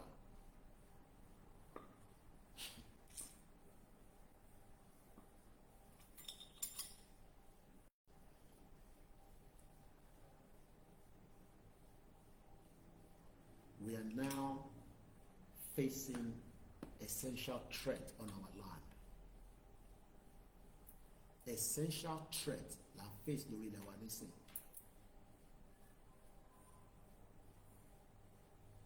Gbogbo wọn pátá àwọn ẹ̀yà tó kù wọn ò yọ ẹnìkankan sílẹ̀ nù wọn. They are green snakes under the green grass. Àwọn náà kàn dúró fún the right time tó máa ripe tó máa attack wa. So ẹ̀yin tẹ́ ń wá against the Yorùbá pé kí Tinubu tó lọ ṣe 2027 ẹ ṣe plead pẹ̀lú ẹ̀ pé kó padà wá sílé ká wá secure ilẹ̀ Yorùbá yẹn ká wá redefine ta ni wọ́ ọmọ bàbá ta ni wọ́ lórí ilẹ̀ yìí ká wá bẹ̀rẹ̀ sí ṣe thorough investigation of who is who. It might take time but kò ní pẹ́ with digitalization. Yes. Gbogbo tó wà nílé àkọ́kọ́ lock àwọn yẹn sínú ilé ẹni tó fẹ́ wọlé kò ní lè wọlé àkọ́kọ́ mú tálá kò síbi tẹ́ni náà lè fi sá sí. UK is a country that doesn't run after you tó bá níwèé but they know they'll catch up with you one day. I lived there for 20 years plus. I know what I'm talking about. Ẹni tó níwèé wà ní UK báyìí nísìnyí wọ́n wò kò ṣe pé wọ́n mọ̀ pé wà ń bẹ̀ wọ́n wò wọ́n monitor ẹ̀ ṣoríjọ́ tó bá máa mú ẹ yẹn ìwọ ló máa lọ fọwọ́ ara ẹ lọ bá wọn because they can see you. Òun wọnú store ọ̀rọ̀ oúnjẹ kódà kó máa lo káàdì oní káàdì wọ́n rí ẹ wọ́n mọ̀ pé wọ́n kọ́ ló ní káàdì yẹn torí pálí tó fi wọlé o ti sọnù wọ́n mọ̀ pé identity tó ń lò yẹn tó fi ń ṣiṣẹ́ ìwọ kọ́ ló ní wọ́n mọ̀ but ó sì ń favour wọn níbì kan ṣoríjọ́ tó bá máa mú ẹ ìwọ ló máa fọwọ́ ara ẹ lọ bá wọn.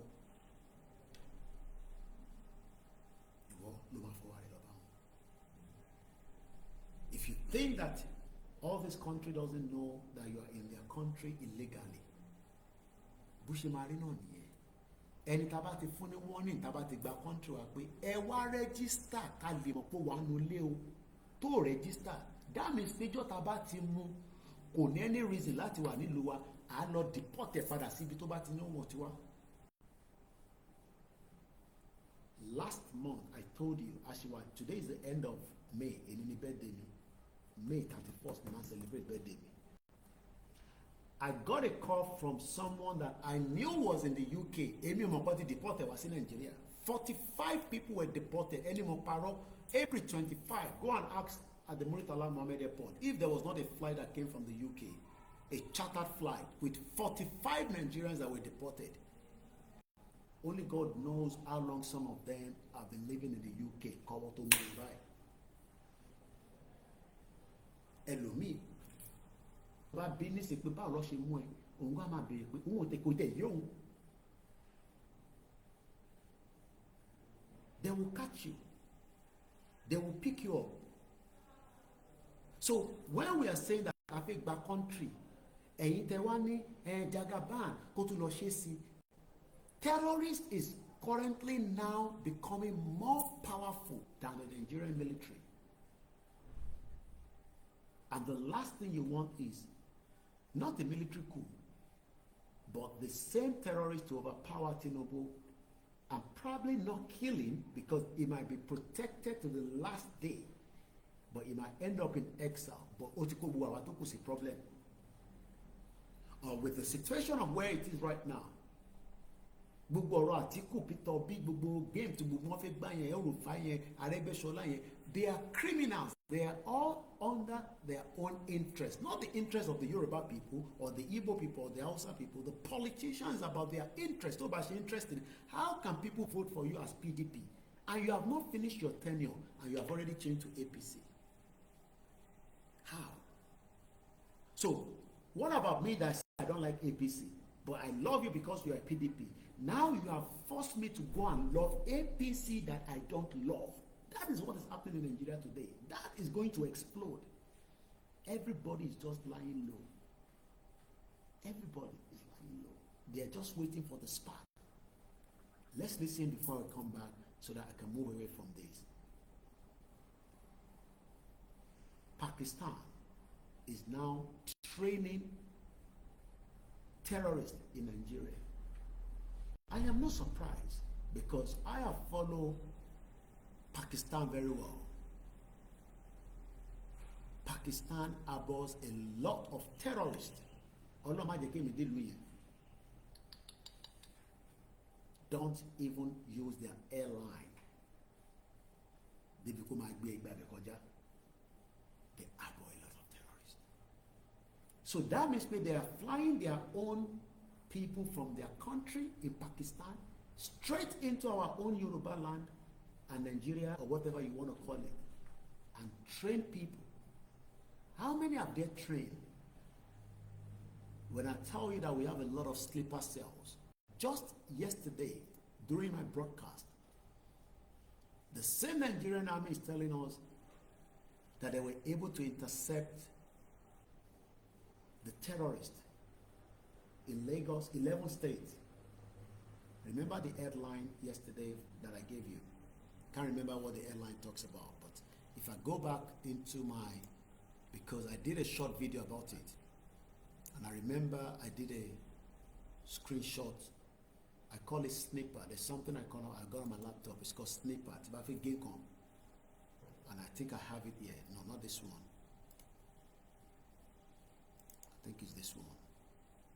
Troops arrest 18 soldiers and 15 police officers on Taiwan, found terrorists. And Lagos State was part of where they nicked them as well. 11 states. Lagos, that is one of our backbone in Yoruba land today, based on the fact that Ibn Kolodoju, because Ondo State, Oyo State, and all other states could be doing 3-4 times better than Lagos if we are in a Yoruba country. Because we're not going to focus all our energy in Lagos alone. We would divert into all other states. So that there will not be pressure in Lagos State. Channels Television yesterday. And now I saw this yesterday and everything is adding up. And we are saying that push out, Yoruba country. Some of you are now saying, oh, Tinubu to Russia now. Tinubu 8 years. Already Tinubu, Nigeria will break on him whether he likes it or not. The end of Nigeria, Lawa, there will be chaos and destruction, not by us. We don't know what Asari Dokubo they're planning for Tinubu. Do you know? Are you in their meeting? Are you in their WhatsApp group? Do you know how many voice notes that people send that you don't listen to? You don't know what the people are planning for, Ijaw people are planning. You don't even know what the Hausas are planning. So everybody is planning something and they are cooking it, and everything is going to just Omaruni.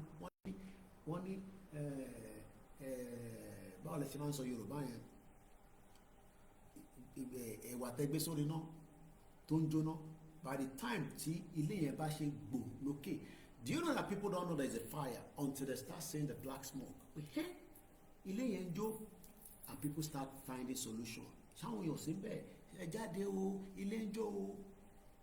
Ọlọ́run jẹ́ kí ilé jó mọ́ wa lórí o. Nàìjíríà ti ń jóná mọ́ wa lórí díẹ̀díẹ̀ o. Ẹ má yẹ ká sun àsùnpara ká máa ní sentiment. Some of us are putting sentiment to it. And the reality needs to be told. Is either we do it now. Look, Aroy, or what's on? While I was sitting here, you know, my back end team was telling me that a tiger, Opayo, money tiger, Opayo, okay. I'm sure some of you have seen the post. It is true. This man did not know that this tiger was going to attack him. Tiger thought him move to the journey. Only God knows what happened. Bí abi tó ti fọwọ́ kàn wá níbi tó dẹ̀ yìí olóṣèlú. Wà láìta láìsí mọ́bí láì lásì láwùwà. Ẹ nílé stop nǹkan tó ń bọ̀ nínú Nàìjíríà kò ń ṣàwà nìkan là ń sọ nísìnyí. When I was reading the comment, some say that it's good. You know, how can you be playing with tiger? Kò ń ṣe pet. Àwọn kan ní bó ṣe fọwọ́ kàn ni, àwọn kan nígbà tó bẹ̀rẹ̀ ni, ó pa ni. This was captured on a live video. How many of you have seen it? If you have not seen it, the news is still in front of me because this laptop has been on all day. You come out to see sleep mode. And this happened in Thailand. But the man that was killed is from India. So Indian news, Nimutin Kanisi. And the headline was, Indian man attacked by tiger in Thailand while taking a selfie. You have pushed Nigeria to the wall and they will react nasty.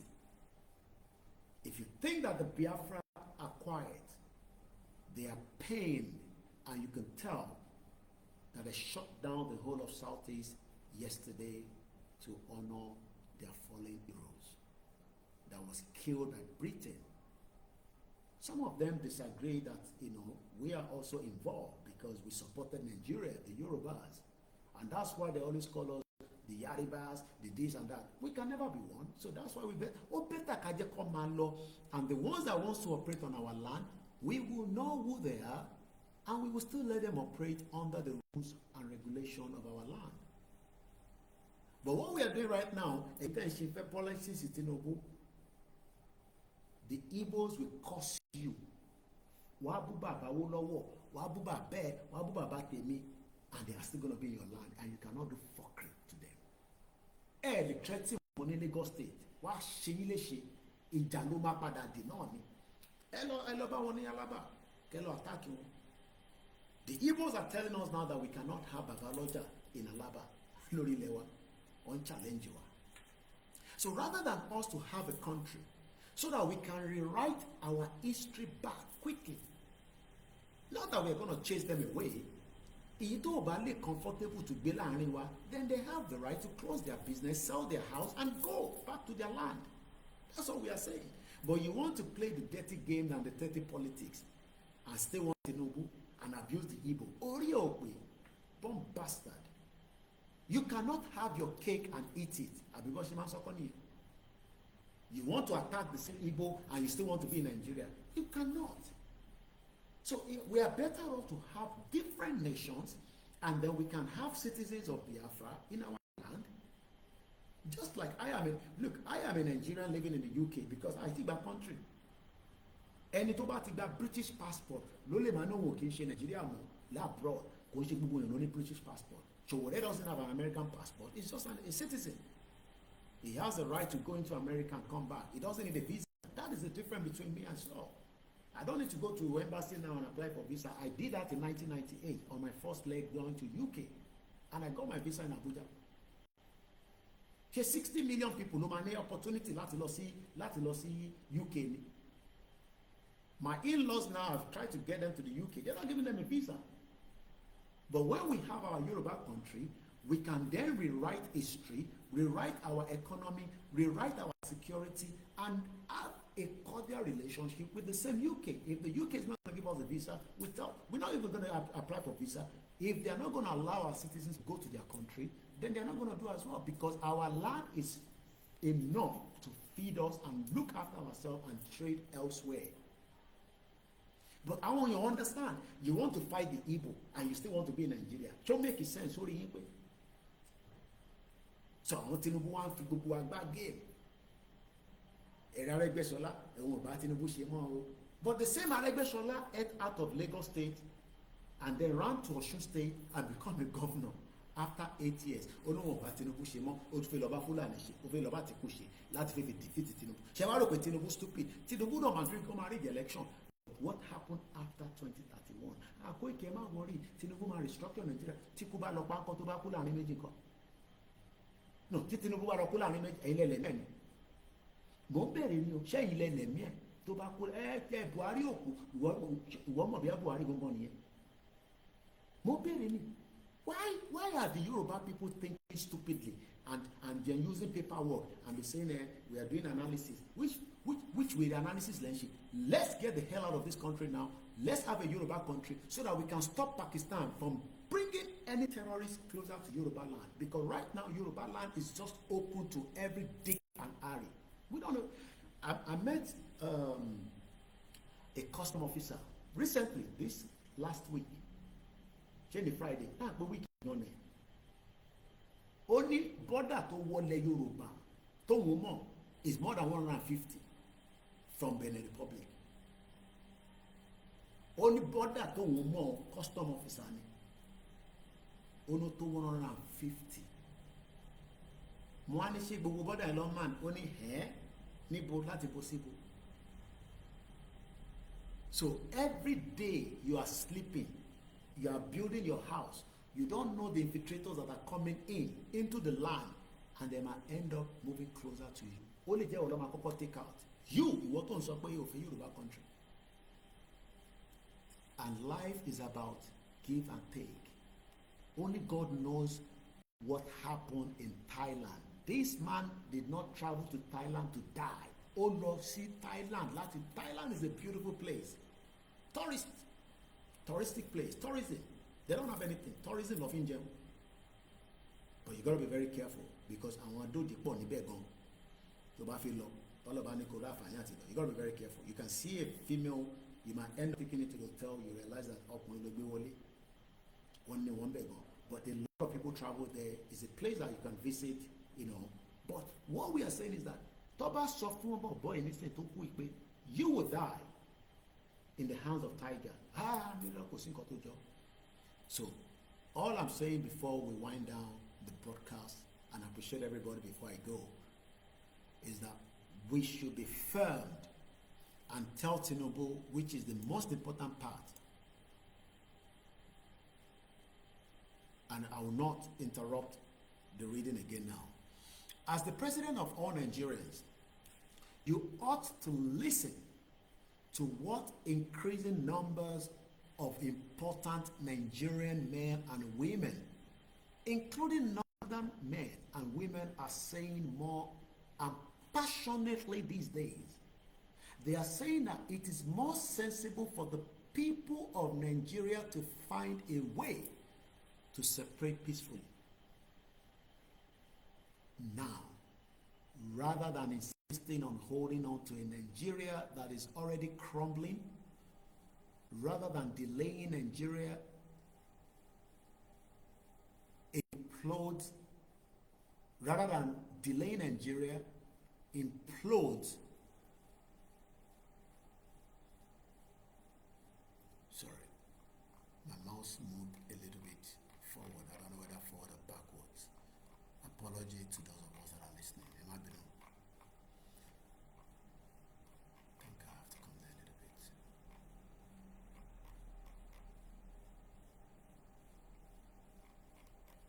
Sorry about that, everybody.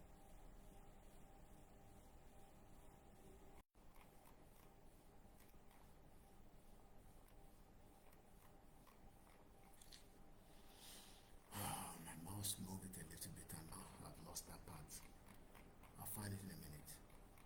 While I'm trying that, let's continue with this. The Nigerian military has now arrested 4 Pakistani nationals suspected of arms trafficking and training terror groups in the country's But sharing the details, the army said that the arrested men were also offering some technical and tactical support to groups like the ISWAP and the JAS.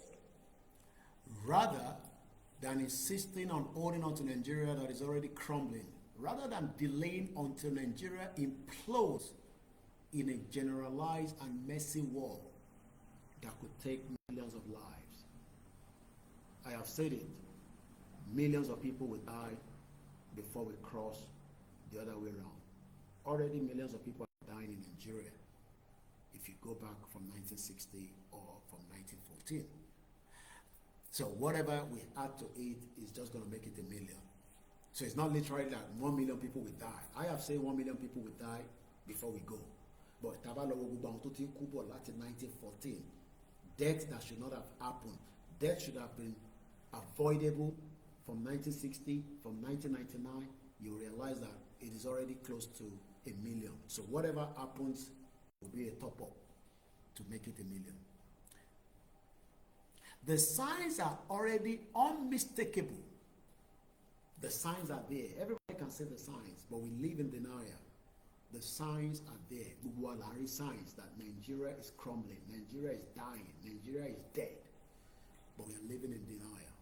Just like Tinubu is playing politics with the lives of indigenous people.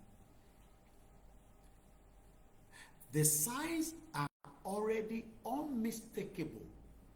War, Ogun, W-A-R, is already on in Nigeria. How many people agree that there's a war in Nigeria right now? And now I'm not reading the comment because I'm trying to focus. I know a lot of you are commenting. I will catch up with it. I will read it. I am not in a hurry. Please go and sleep. I am still celebrating my birthday. I should be speaking to my children. They are in holiday, my wives, but I'm still here. You know, they've accepted their fate that in Tokowan fishing here. I will still have time with them tomorrow. But you are spending the birthday with me. I know a lot of you expected the rally to have happened in the month of May. Our father said the rally is not yet cancelled. Well, not a cancelled rally. One rally is in Bo. Or 41 Gbegiri. Our de keko dani. So báwo la ṣe fi jẹ gbẹ̀gìrì yẹn? Can you eat the soup where rats don't enter? Even if you are hungry, you eat that eko on its own, but not with that stew. So I don't want us to feel upset, angry with ourselves when our leaders knows exactly the way around. Some might be telling you, that is why I am telling the politician that pain is better than listen, or else they will find themselves in a hot soup. Anybody don't expect any country to come and rescue you. We first have to come out and defend. Please love this broadcast. Sorry. Love the broadcast and help me to share, because it is in the interest of everybody. Eshegoni, owó ni máa gbà lọ́wọ́ yín ẹ̀gbọ́n mi Peter. Iṣẹ́ tó ń ṣe ní London tó bá ṣe fún mi ní £30 kò pọ̀ jù. Owó wà lọ́wọ́ ẹ̀ ẹ̀gbọ́n mi dáadáa. Owó ni mo fẹ́ gbà. Not just happy birthday. Happy birthday with money. 10,000, 100,000, 1 million ahead. So that I lè rówó náà. At least I can send money to Omodua. Call it Lord on my behalf. Let's come back. I say this is the most important part that I'm begging Tinubu. I am pleading with Sheyi Tinubu. Don't joke with your father's life. I don't have any problem with your father. I don't have any problem. But our problem will be that if your father say is insisting on going for 2027, we are insisting from 2025, we are exiting this nonsense country. I know you are capable yourself. You are a man. I'm a man. Look, I am 47 years old today. I'm on 1978. I have told you, Sheyi Tinubu, let us look.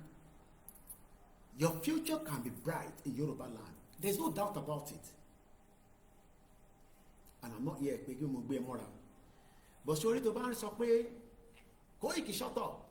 because I know you see that with your colleagues tẹ́ bá ti wà tẹ́ ṣe fàájì fi Koiki yẹn lẹ̀ filẹ̀. You cannot bribe me, that's number one. But you will not be the governor of Lagos State. Gbogbo ẹnu mo fi sọ, we will destroy everything. There will not be Lagos State. I am 47. I have lived life to the fullest. I am still praying for long life.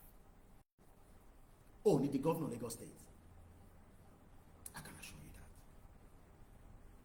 You will not be the governor of Lagos State. Everything will be done to make sure that our exit happens before 2027. That is why we are pushing now. And you cannot come and be Lagos State governor while Sanwo-Olu is still there. They declare state of emergency. But bẹ́ẹ̀ tó bẹ́ẹ̀ láti declare state of emergency lórí ilẹ̀ wa. Òun kàn nílé padà sí body law. Mélòó ni body law sí ẹ máa gbé gbogbo body law lọ sí Àbújá ni. Ẹ má doubt it, àwọn ọmọ Yorùbá ti wà in pain, àwọn ọmọ Nàìjíríà wà in pain. The whole country will explode. Bàbá ẹ máa ṣẹ̀wọ̀n ni. Ìtí bàbá Akíntóyè ní sọ fún ẹni yẹn, bàbá ẹ máa padà ṣẹ̀wọ̀n, ẹ̀wọ̀n ló máa kú sí. Kò sárúgbó pé arúgbó àgbàlagbà ń ṣẹ̀wọ̀n láìló òyìnbó wá abẹ́ máa ṣẹ̀wọ̀n. Ẹ sọ fún Ṣèyí Tinubu bẹ́ẹ̀. Ẹ bá ń fa account number síta, ẹ̀gbọ́n mi fẹ́ fún mi lówó, kò ní bàjẹ́ fún ẹ. Ẹni mi máa sẹ́ndẹ̀ sẹ́, mo ní nọ́mbẹ̀ lọ́wọ́, Peter Ọládélé, èèyàn ti gbowó ṣá. Ó ti bínú sí mi tán nígbà tí gbowó wá, wà á padà sort out. Nǹkan pè lẹ́gbọ́n àtàbúrò nìyẹn, kò ní bàjẹ́ fún ẹ láéláé. Ẹ sọ fún Tinubu, I will read this many times kó tó di pa jáde fún rally. There are signs that Nigeria is currently at war, àti wà nínú ogun. Even Professor Wole Soyinka said that. What do you expect me to do when we are currently at war? All I can advise is everybody go and mobilize. That is what we are doing right now. So ẹ̀yin diaspora, go back to your groups, Ìlànà Ọmọ Oòduà, YSDM Europe, and fund them so that they can help your people back home. I can assure you that your people on the ground will defend the ancestral land on your behalf. Ketode. Call Emola, call all the groups in London, in America, in Canada, and start funding it. Emma Drodibà taba jáde pé every Sunday. Some of you have not want to do anything now because you are thinking that it's not going to happen. If you can still help now, I am saying call the YSDM Euro Central, the Ìlànà groups, who are in America, who are in Canada. Fund them, and if you don't want to fund them, call your people on the ground. I want to and prepare them because Ijambo, Ìjàgídí. Torí àwọn tó ń gbógun bọ̀, multiplayer fún yín nísìn. Pakistan ń train àwọn èèyàn. Àwọn ọ̀rẹ́ yàn train àwa o. I wish I have learned how to use gun, but I didn't have the time. On train phone, I could have gone for a training, but I didn't have the time because I was too busy in the last 5 years doing this. But my only weapon is my mic. And you see this mic? That is my own weapon for now. I will use it to destroy the image of Nigeria because Nigeria is not a country. And anybody should come and prove to me that Nigeria is a country that Yoruba people should start, trying to work with. We are not Tinubu. That's why we are warning Tinubu. It cannot stop the agenda for Yoruba to become an independent country because Awolowo died. Tinubu will die as well at some point. When, I don't know. Sọ̀rọ̀ pé Tinubu kọ́kọ́ lélẹ̀, nobody can stop it. Obama padà wàjà náà ni. Where is the Aláàfin àná? Where is Ọọ̀ni of Ifẹ̀ àná? Gbogbo wọn ti ṣe kí ni? So that shows that the people that we see before, we can't see them anymore. So one day will be one day. Yoruba land will be there, and whoever doesn't want it to be there,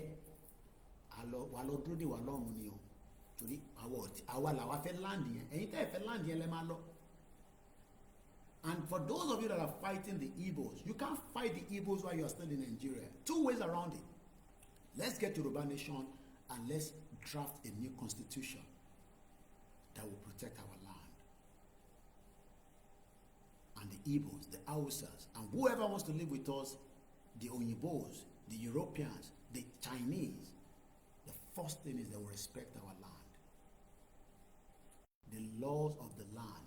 You cannot use the law of the land now against the Igbos. They will fight you back. They will take you to court. They will prove that they are part of Nigeria, that British created, even though they are not part of Nigeria, because everybody has where they come from. So, just to wrap this up, then I can read comment, then I will quickly give us a summary of the Western Togo, Timothy Fisile as well, because we're already about 3 hours into the program, so that we can wrap it up maximum by 2, hopefully. The signs are already unmistakable, according to Baba Akintoye to Tinubu. War, ogun, Otiwanu, Nigeria is already in Nigeria. So, shut up. Everybody knows there is war in Nigeria. You can live in denial, that is your own bloody problem, not mine. Nigeria is already frightening, similar to Yugoslavia of 1990. 1990 Koti. I'm not been in 1990. I think they're about 26, if I'm right.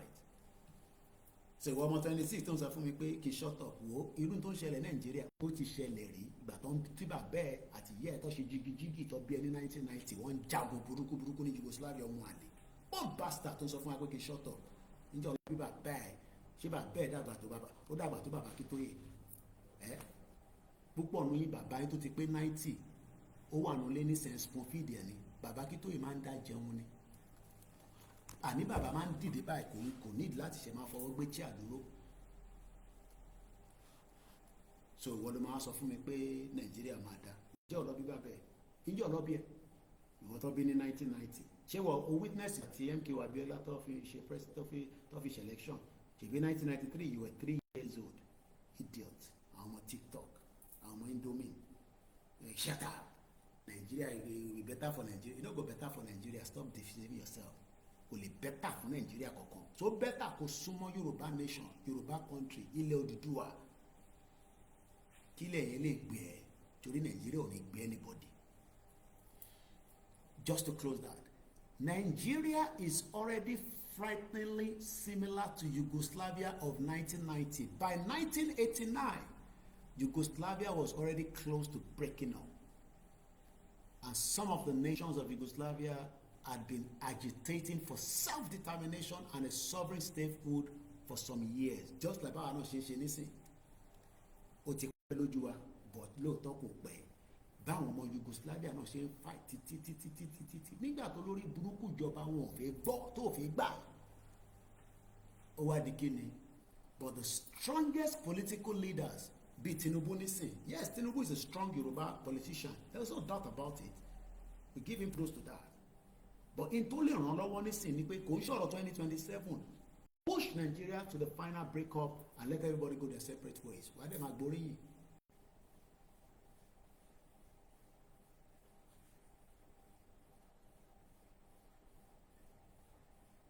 Some of them, like Tinubu today, refuse and insisting on holding Yugoslavia together.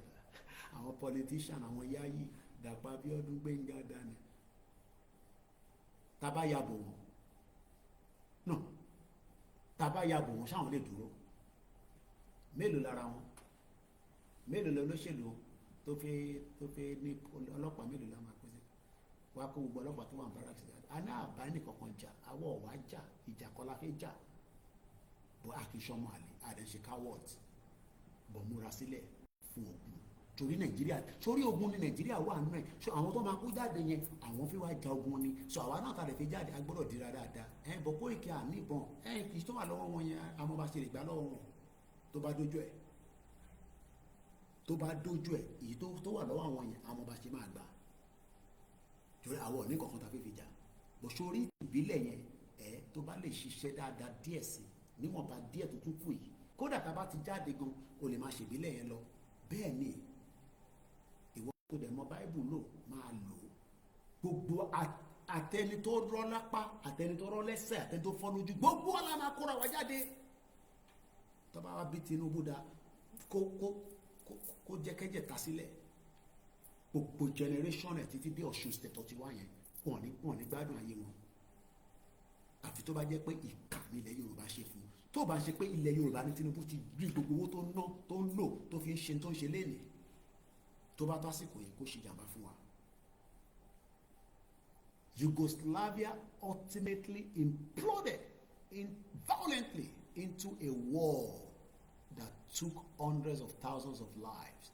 A war so viciously bloody that it has destroyed forever the names of powerful politicians. If Tinubu is not careful, one, ànírántí Tinubu ìmọ̀ láyé ayé máa fi parẹ́ ayé ò dẹ̀ ní parẹ́ bí àṣà grandma mi anáyé kankan parẹ́ èèyàn nú ẹ̀ ló máa kú wá dẹ̀ máa bí sí láti jọ́ tó sọ fún ayé máa parẹ́ nísìn Jesus ń bọ̀ kíní kan bọ̀ máa kẹ́ni kankan gbẹ́ gbogbo.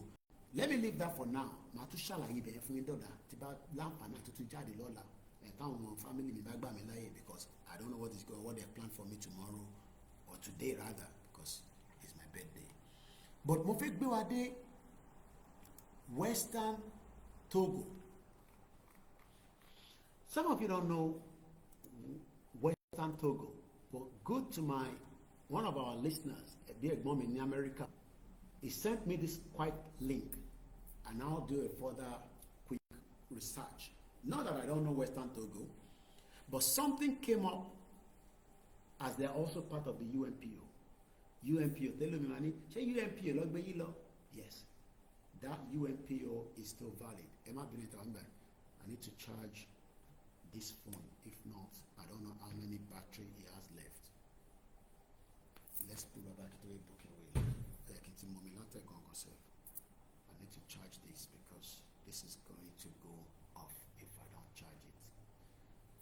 Let's use this one. I hope this one is not giving me. Let's use another one. Ọba jẹ́ Nàìjíríà ló gba àwọn tó wọ̀ wá nísìnyí gbogbo battery wọn ti kú shit country. Let's take a bit of water.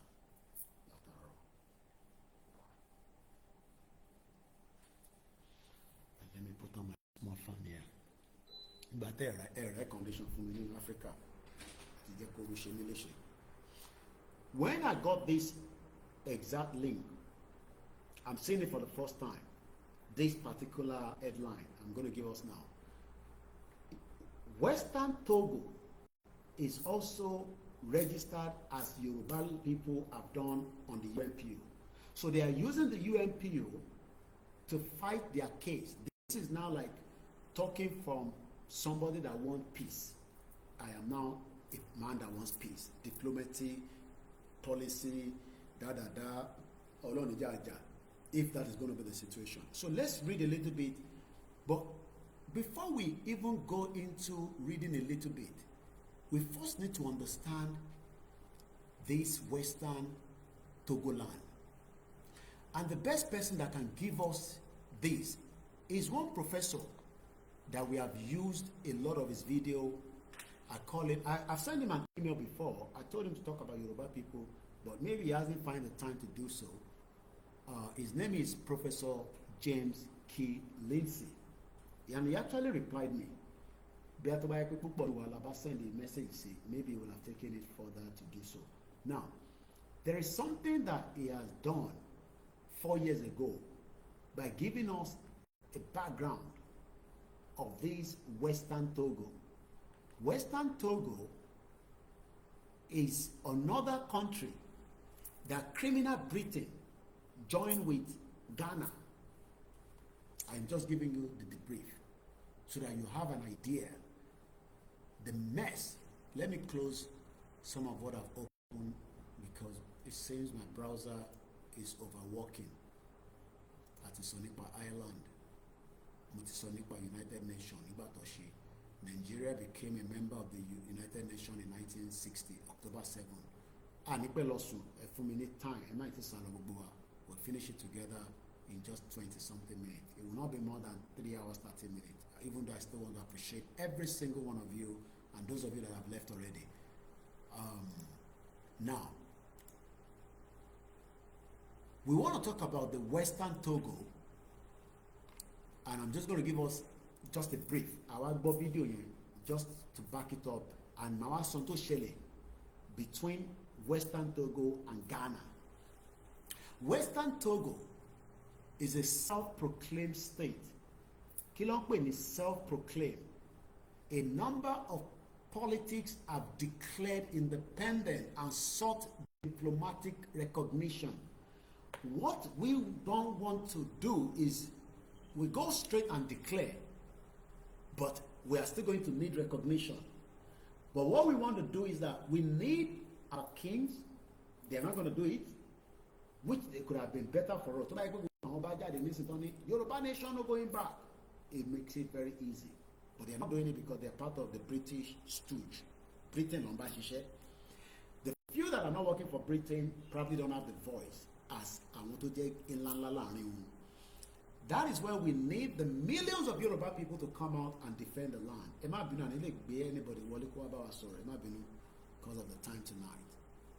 So, Western Togo, which is considered by international community to be part of Ghana. The last thing we want is that we don't want to end up where, even if we have got to where we will declare Yoruba nation, they are still going to tell us, no, we are Nigerians. No. We are declaring, and everything inside Yoruba land ceased to exist as Nigeria. That way, at the first Nigeria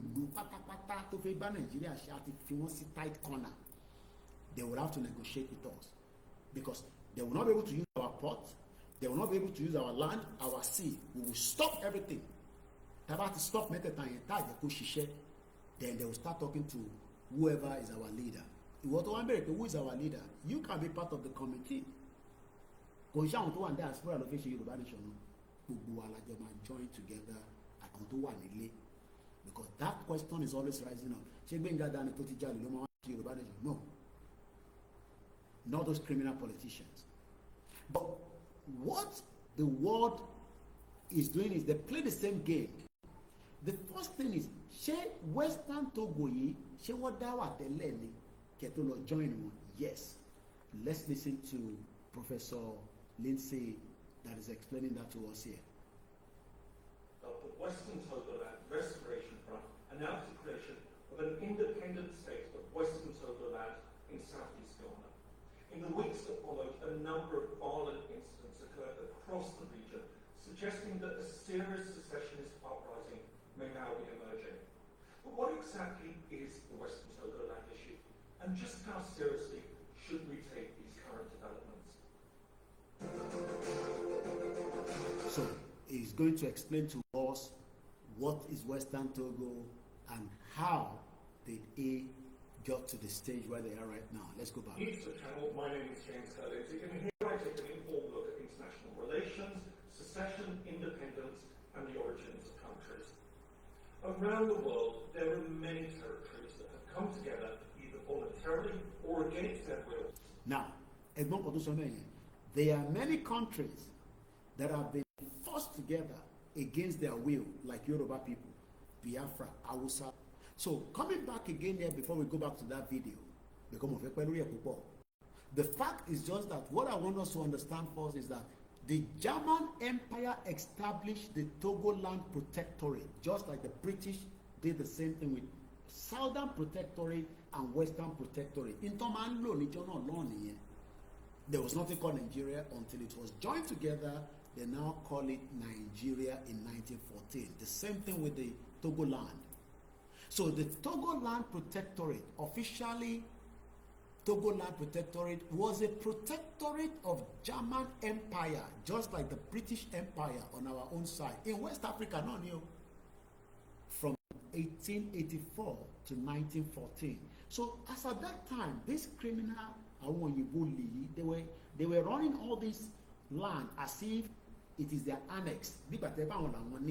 So what we want to do now is to challenge Britain that this land does not belong to you, and we would have to ask you to renegotiate your terms and conditions with the Yoruba government.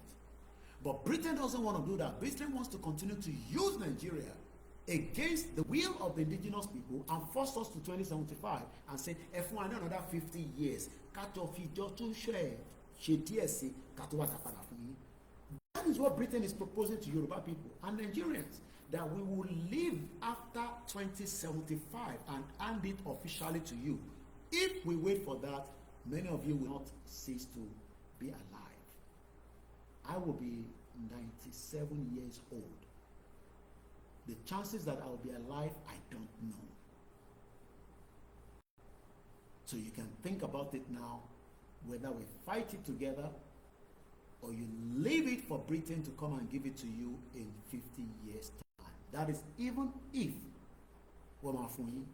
So just to jump forward, I should want to share analysis that now the actual story that came out from this Western Togo, now that I've given you some background, I don't have to go further with Professor. If I just go further, it's still gonna say the same thing I'm saying, but in his own words.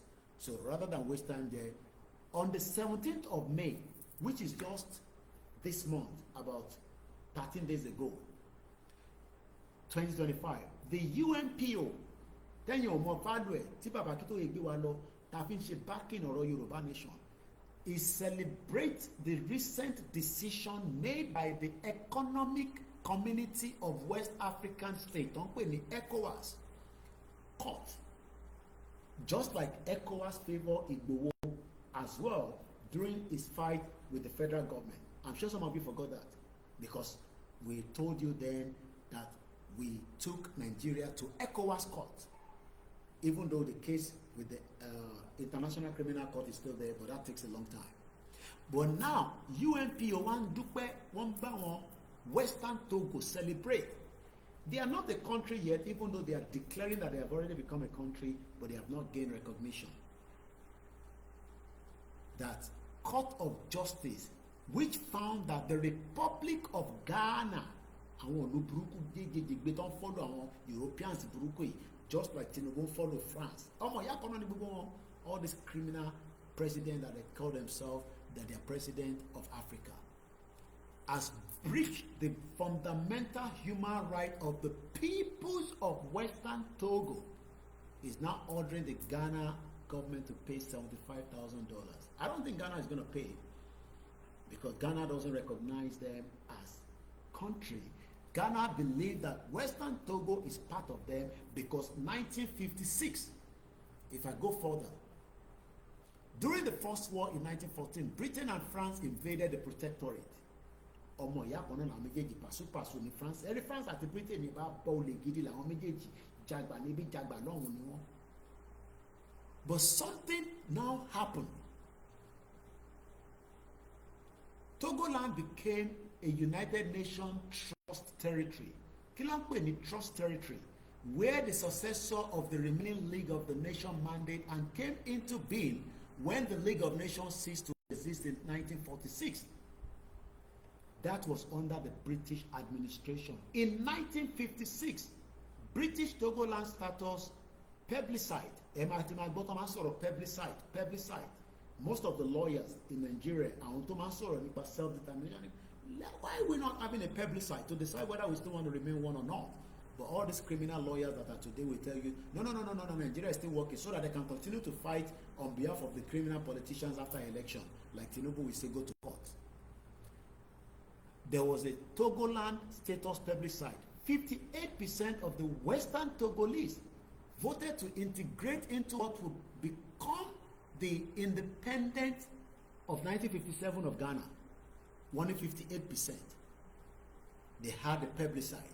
Today, the Nigerian government is running away from asking the Biafra if they truly want to remain in one Nigeria or not, or the Yorubas or the Hausas. Rather, they're telling everybody, election timboya, ewa gbowo, egba 5,000, emu BVN ewa, all these criminal bomb bastard politicians. Now, on the May 9, 2007, the Homeland Study Group Foundation unsuccessfully tried to declare the independence of Western Togoland. On the 7th of May 2019, the National Executive of a volatile separatist group, Homeland Study Group, Emmanuel Agbovo, has rejected the claim that the group had a militia, independent, on September 25, 2020. Why táwa náà kí n jà fún Yorùbá nation? Do you know that secessionists, as they call them, demanded that Ghanaian security force leave the volatile region after attacking several police stations in the North Tongu district of the volatile region? In a press statement declaring their secession from Ghana, the Homeland Study Group Foundation, under the leadership of Charles Comey, declared sovereignty over the area. So you can see that ayé yóò rọrùn torí pé kò bá rọrùn tó bá jẹ́ pé Britain tọwọ́ bọ gbogbo ẹ̀. So we will blame Britain and France for majority of the obstacle that every African country is enduring today. And for Yoruba people to be free and to be free for the rest of their life, you would have to also come out in wherever you are around the world when Baba Akintoye finally made the call for us to come out and defend the ancestral land that belongs to us. If otherwise, everybody should go and wait till 2075 when Britain might think they might return it back to us peacefully, even though I know it will not happen. So let me quickly say thank you so much, Muki Yawa Stella Shoda in the good evening to you as well.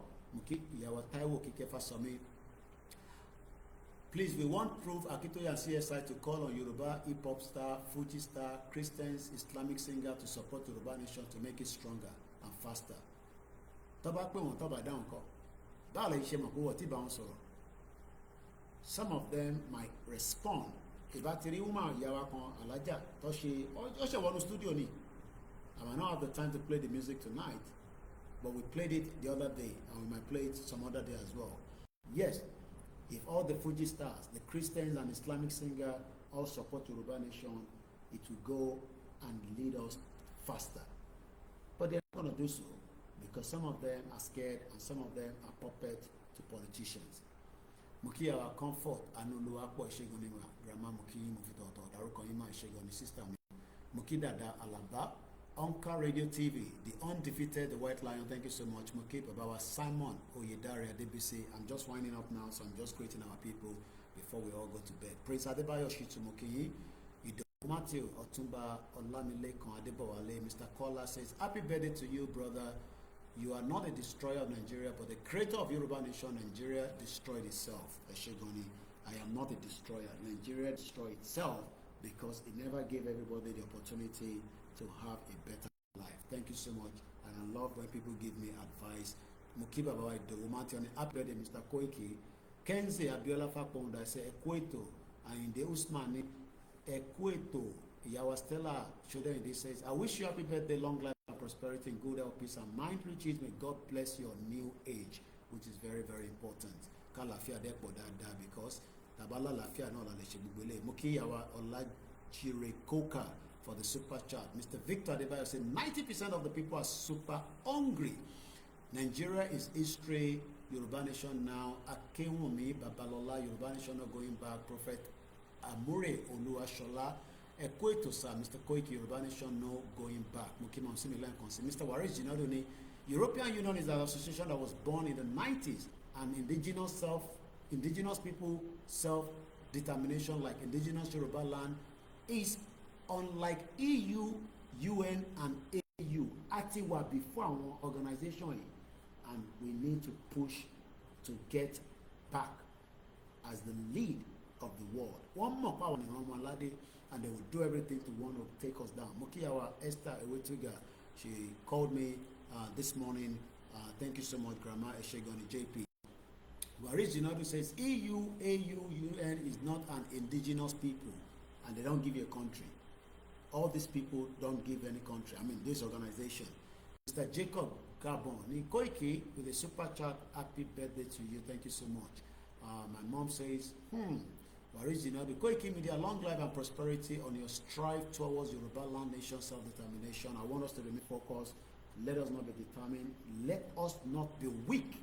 Whether we are out or not, be rest assured, we might not be doing everything Yoruba Nation when we are out of the broadcast, but I can tell you that 80% of my day is focused on how we can actualize our dream. Somebody called me from Owode local government.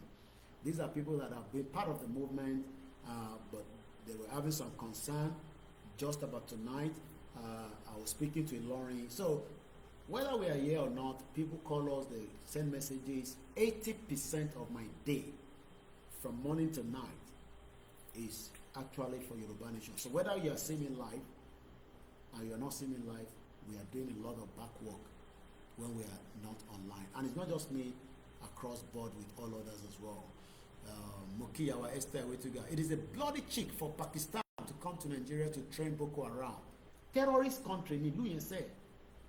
Tomorrow or day before, or after tomorrow, I'll say, I will give us more reason why I say that.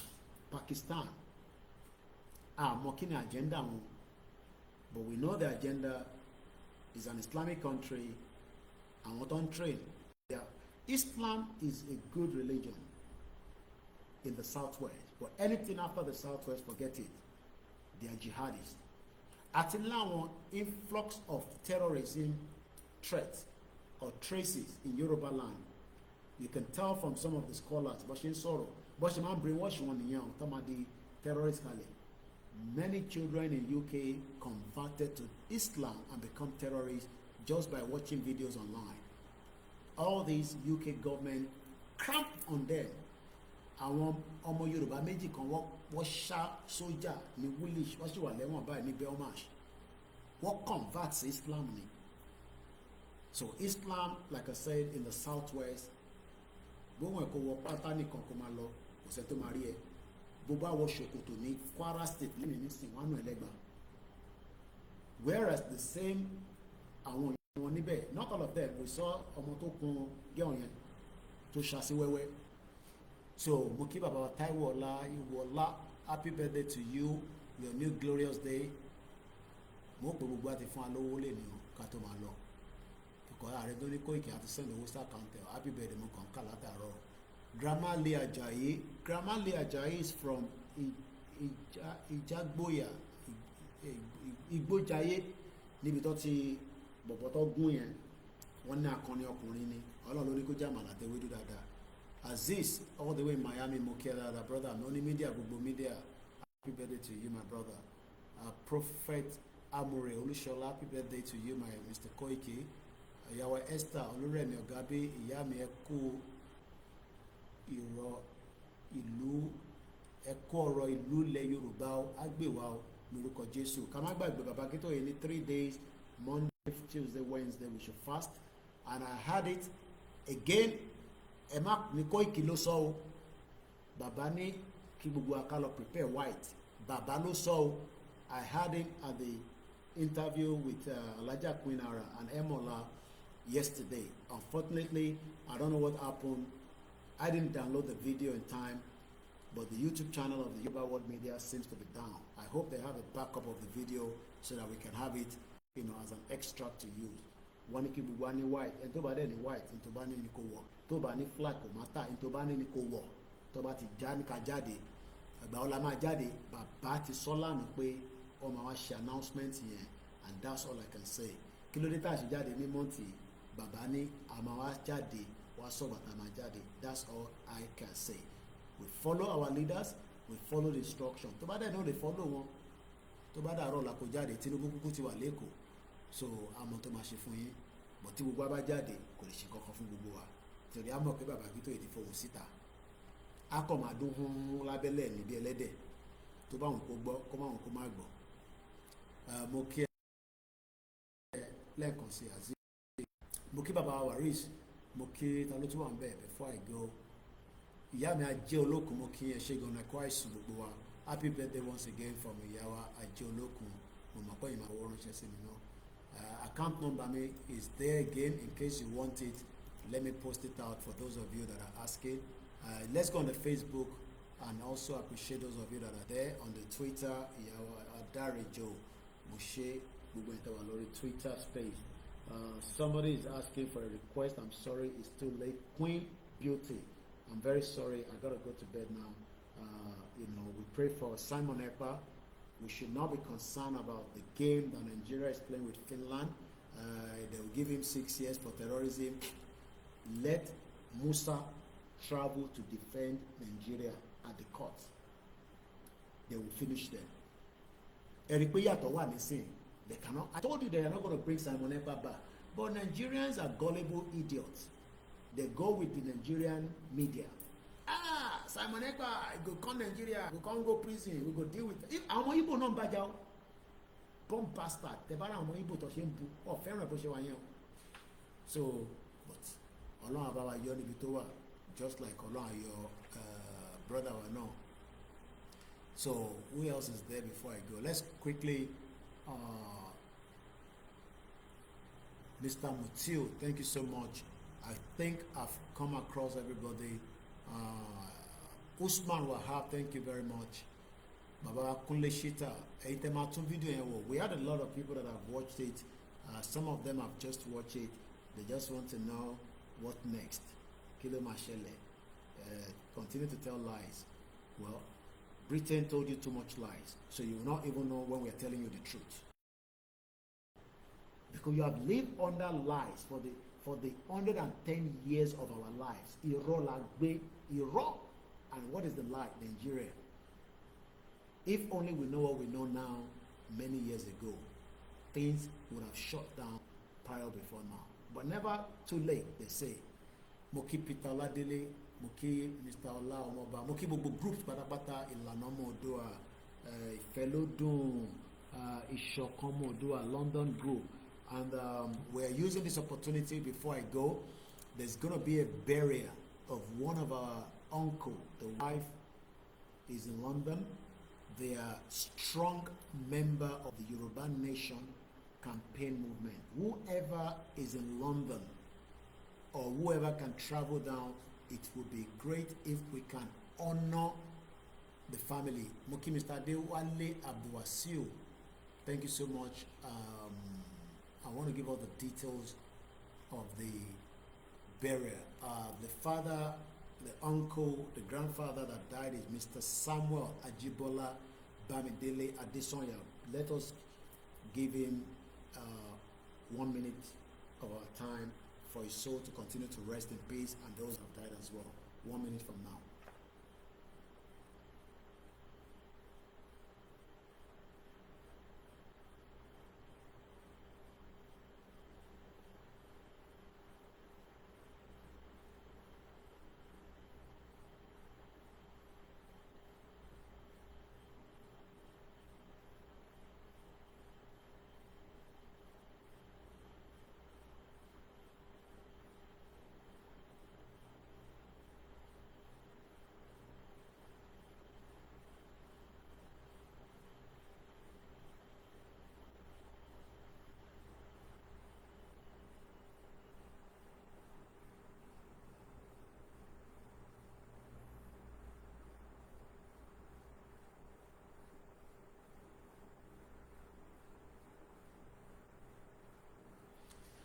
His gentle soul continue to rest in peace. He was born in 1957. He died this year, 2025.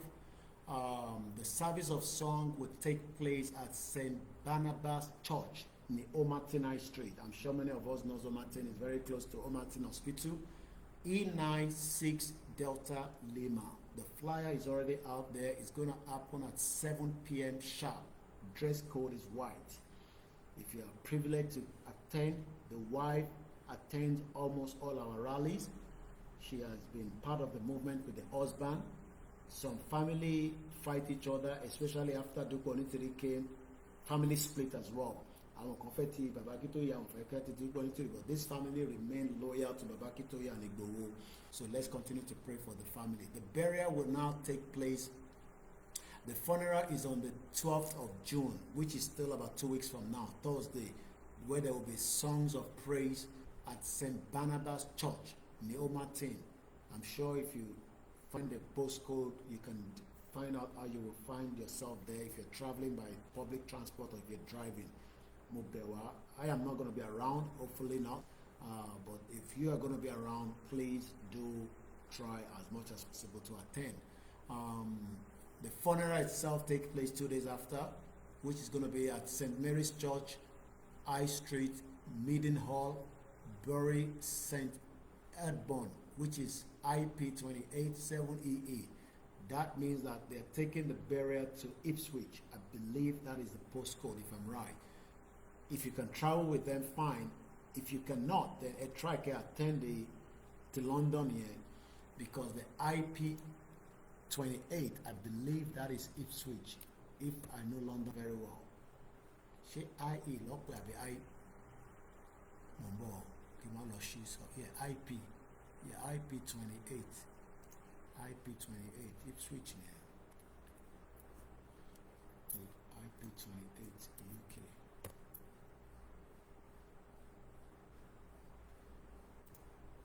Yeah, Suffolk. Yeah, Midland. Yeah. So, I don't think everybody might be able to attend that, but if you can, it will be nice. But Ejeka car support car, they're not asking for money, but you know, if you can, they also have this website where people leave. I've done my own. You can leave your own, what is it called? Tribute. Colon Kodroti, our family, Kodroti Auntie Dada, she personally sent me this as well. Mrs. Jenny Adesoya, all about Droti, we love you. And uncle, like I said, is resting. And just like our Janet Fashaki and the rest of them, we told you about Kogi that died just a couple of days as well. Said Amabota and the rest of them, and those that we remember and those that we didn't remember to mention. Colon Fonke Bugua. Awatoku, we will have to fight it to the end. Eshegoni Yoruba Space TV for the super chat, and thank you so much, my brother. We love you. I'm not sure whether you have the video downloaded before the YouTube channel went down. Tibabakito Itoshi World Media. I was going to call you. If you have it, please upload it quickly so that I can extract what Babakito said yesterday. Moki Keke Okus. And as I leave us, good night, good morning, and I hope the message is clear. We went to our Twitter space. Hopefully, somebody will fund it so that we can have our MixLR back. We need to pay them $30. That's the reason why we now return on tonight. Owoni, it is somewhere. So the little that we have, we cannot do more than what we can do. But hopefully, maybe I will have money tomorrow to pay for it. If otherwise, we will still manage what we have. And on that note, I have to go to bed now. It's exactly 2 o'clock in Africa. I know it's late for most of you as well. Thank you so much. And I hope we will continue to be loyal to our leaders. Emayeka Grumble, Nibakwe Wani Kajade, Iti Jade, Amaja.